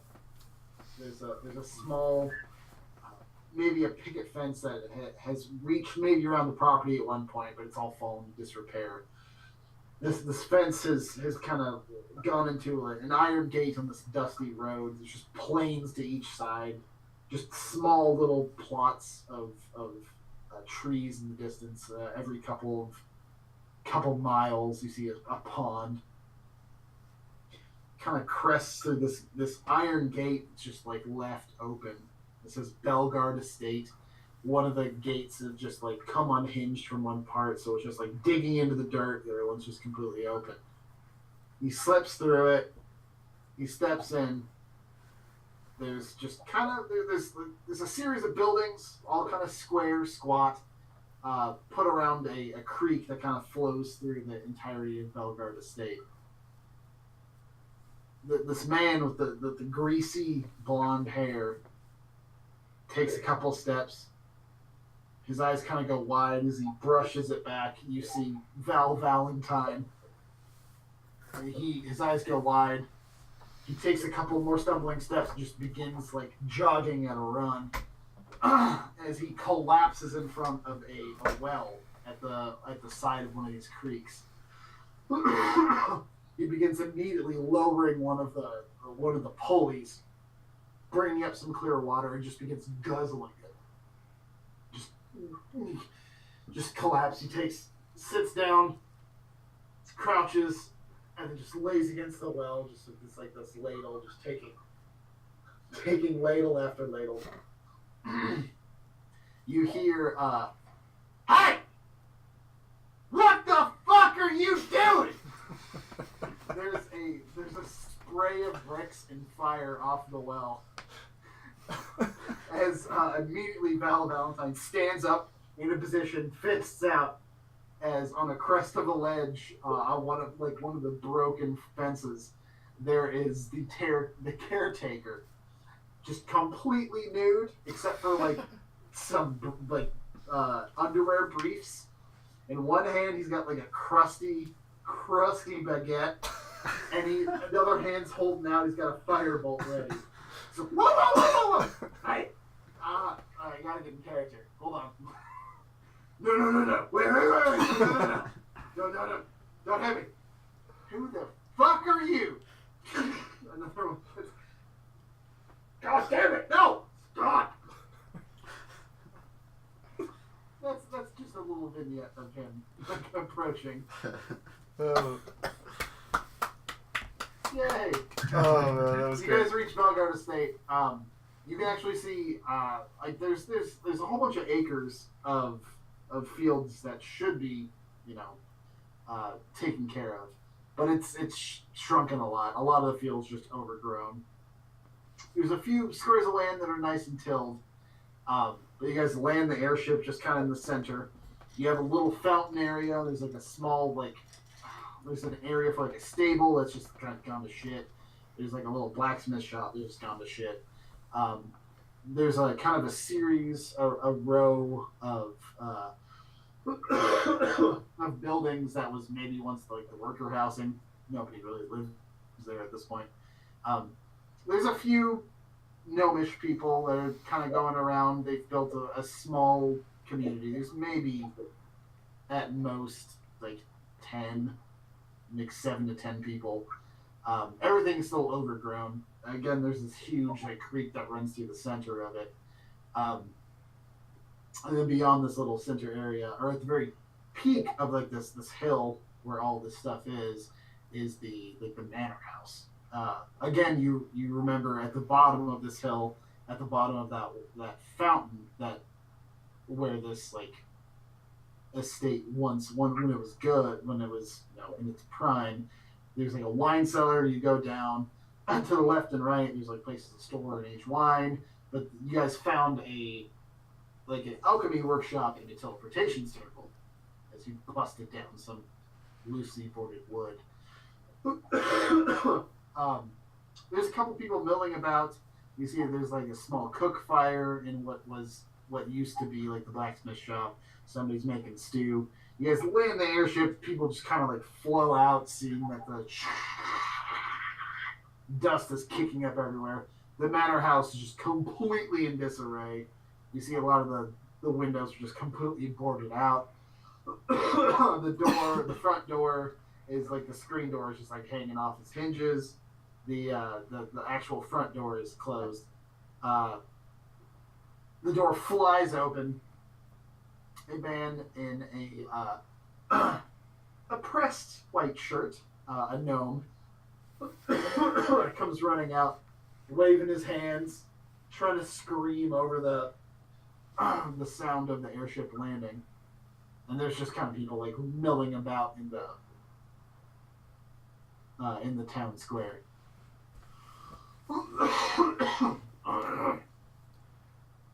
What's Enric's reaction to this?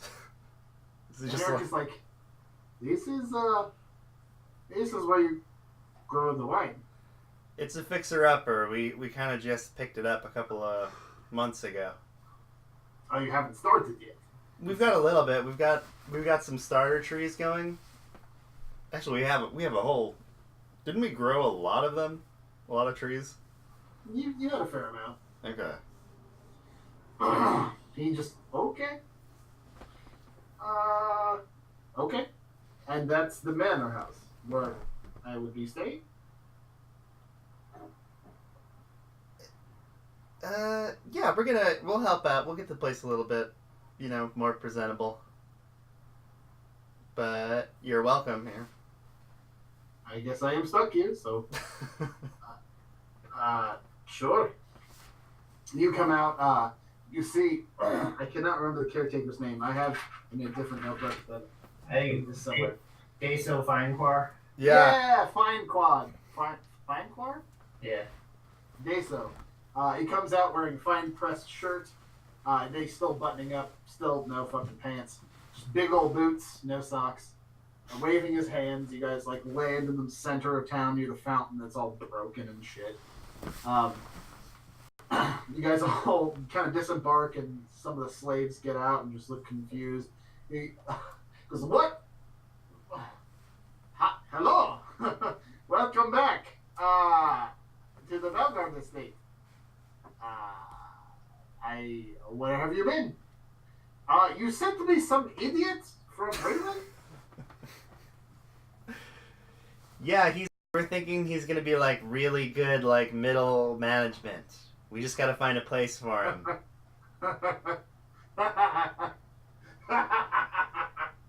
He just falls down on his back. mental management. He's an asshole. He is completely incompetent. He can't read. He's been trying to tell me things about how to grow crops, and he doesn't know his ABCs. Oh, you know what? Val's gonna fit right in with all of the new people we just brought in here. We're actually gonna be setting up some sort of I guess a school, a tutorship. You're going to have Val teach them. No, Val could be another student. I have seen many people run this estate before, but I have never quite seen anybody with such big dreams. We're gonna be a space fruit adult daycare center. I don't see what the big deal is. At this point, there's an outhouse that just explodes out. There is Val, who's buttoning and belting his pants. His shirt is still open. He's wearing still the vest. He goes, "Hey, I got a couple things to talk to you about." We're here to listen.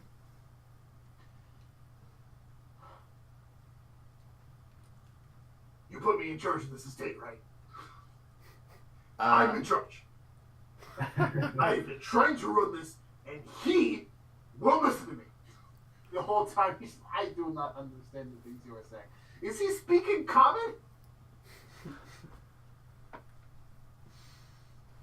You're going to be running, in addition to our friend. Name. Deso. Right. So you're saying he's my slave? He's kind of like the acting manager. He has history. Right. So he's he's the acting manager. I'm the CEO. So he's my slave. So he makes my bed and shit, right? Think of yourselves as co-vice presidents. That's what I said. So go make my bed. No, are you fucking kidding me with this guy?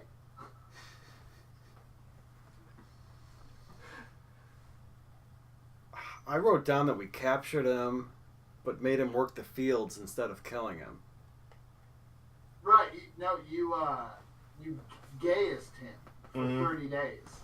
Yeah. So he'd have to come to work the fields. All you said is come work the fields. Val Valentine has his own weird twisted logic, which means that you gave him a vineyard. Okay. He has not been cleaning. He hasn't been making my bed. He makes me go out there and the kill like fields. What's up with that?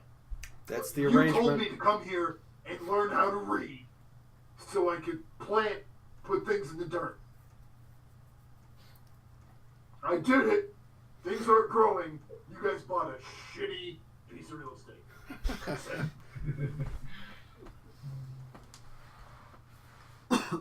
It'll take time. But you keep it up. You've got a good start. Yeah, you got about 15 days left, so. Are you gonna start paying me like a vice president or what? We'll double your wages. Let's see, double of nothing is fucking nothing.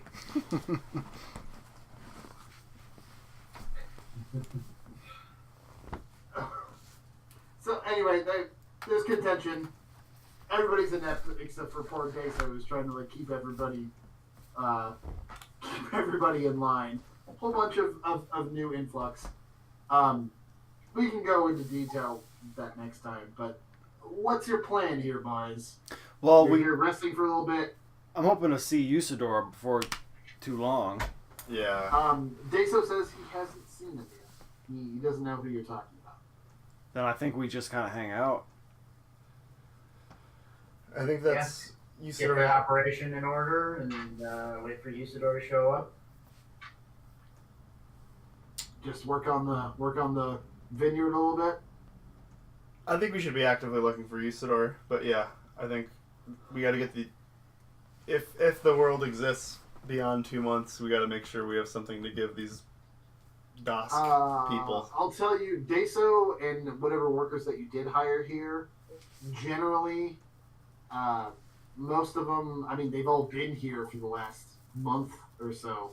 They really don't have any sort of contact with any place outside of Zalargo, so they don't really know what's going on. Yeah, I was gonna say we should probably try and find out what's happened in Solargo. Yeah. We have a rotation circle, so Right. that can be part of it too. We could visit some cities. Is there anything specific that you want to do while you're here waiting at the vineyard besides just kind of general handiwork, try to make things more functional? I don't think so. Okay. Yeah, nothing You guys specific. just take a little rest at the vineyard. Val Valentine bothers you night and day. He's like, so what am I supposed to do? I mean, I got these little things. I mean, those bigger things like drop this in the greenhouse, but I don't. In the ground, they're not dead. Do I bury it? Super inept. Poor Deso is trying to keep Belgard, or Deso is trying to keep Val Valentine in check. There hasn't been a lot of work been done because I think it's just Deso and Val just fucking bickering at each other constantly about who's in charge. But you guys have a well-earned rest here, at least for a couple of days. 3 or 4 days go by. You work, you paint, you try to fix up beds, whatever you want. Work on, try to work up the alchemy lab up into working order at least. But yeah, I think that's probably a good place to start or to stop for tonight. Just like a nice cooler down. Sure. Cool.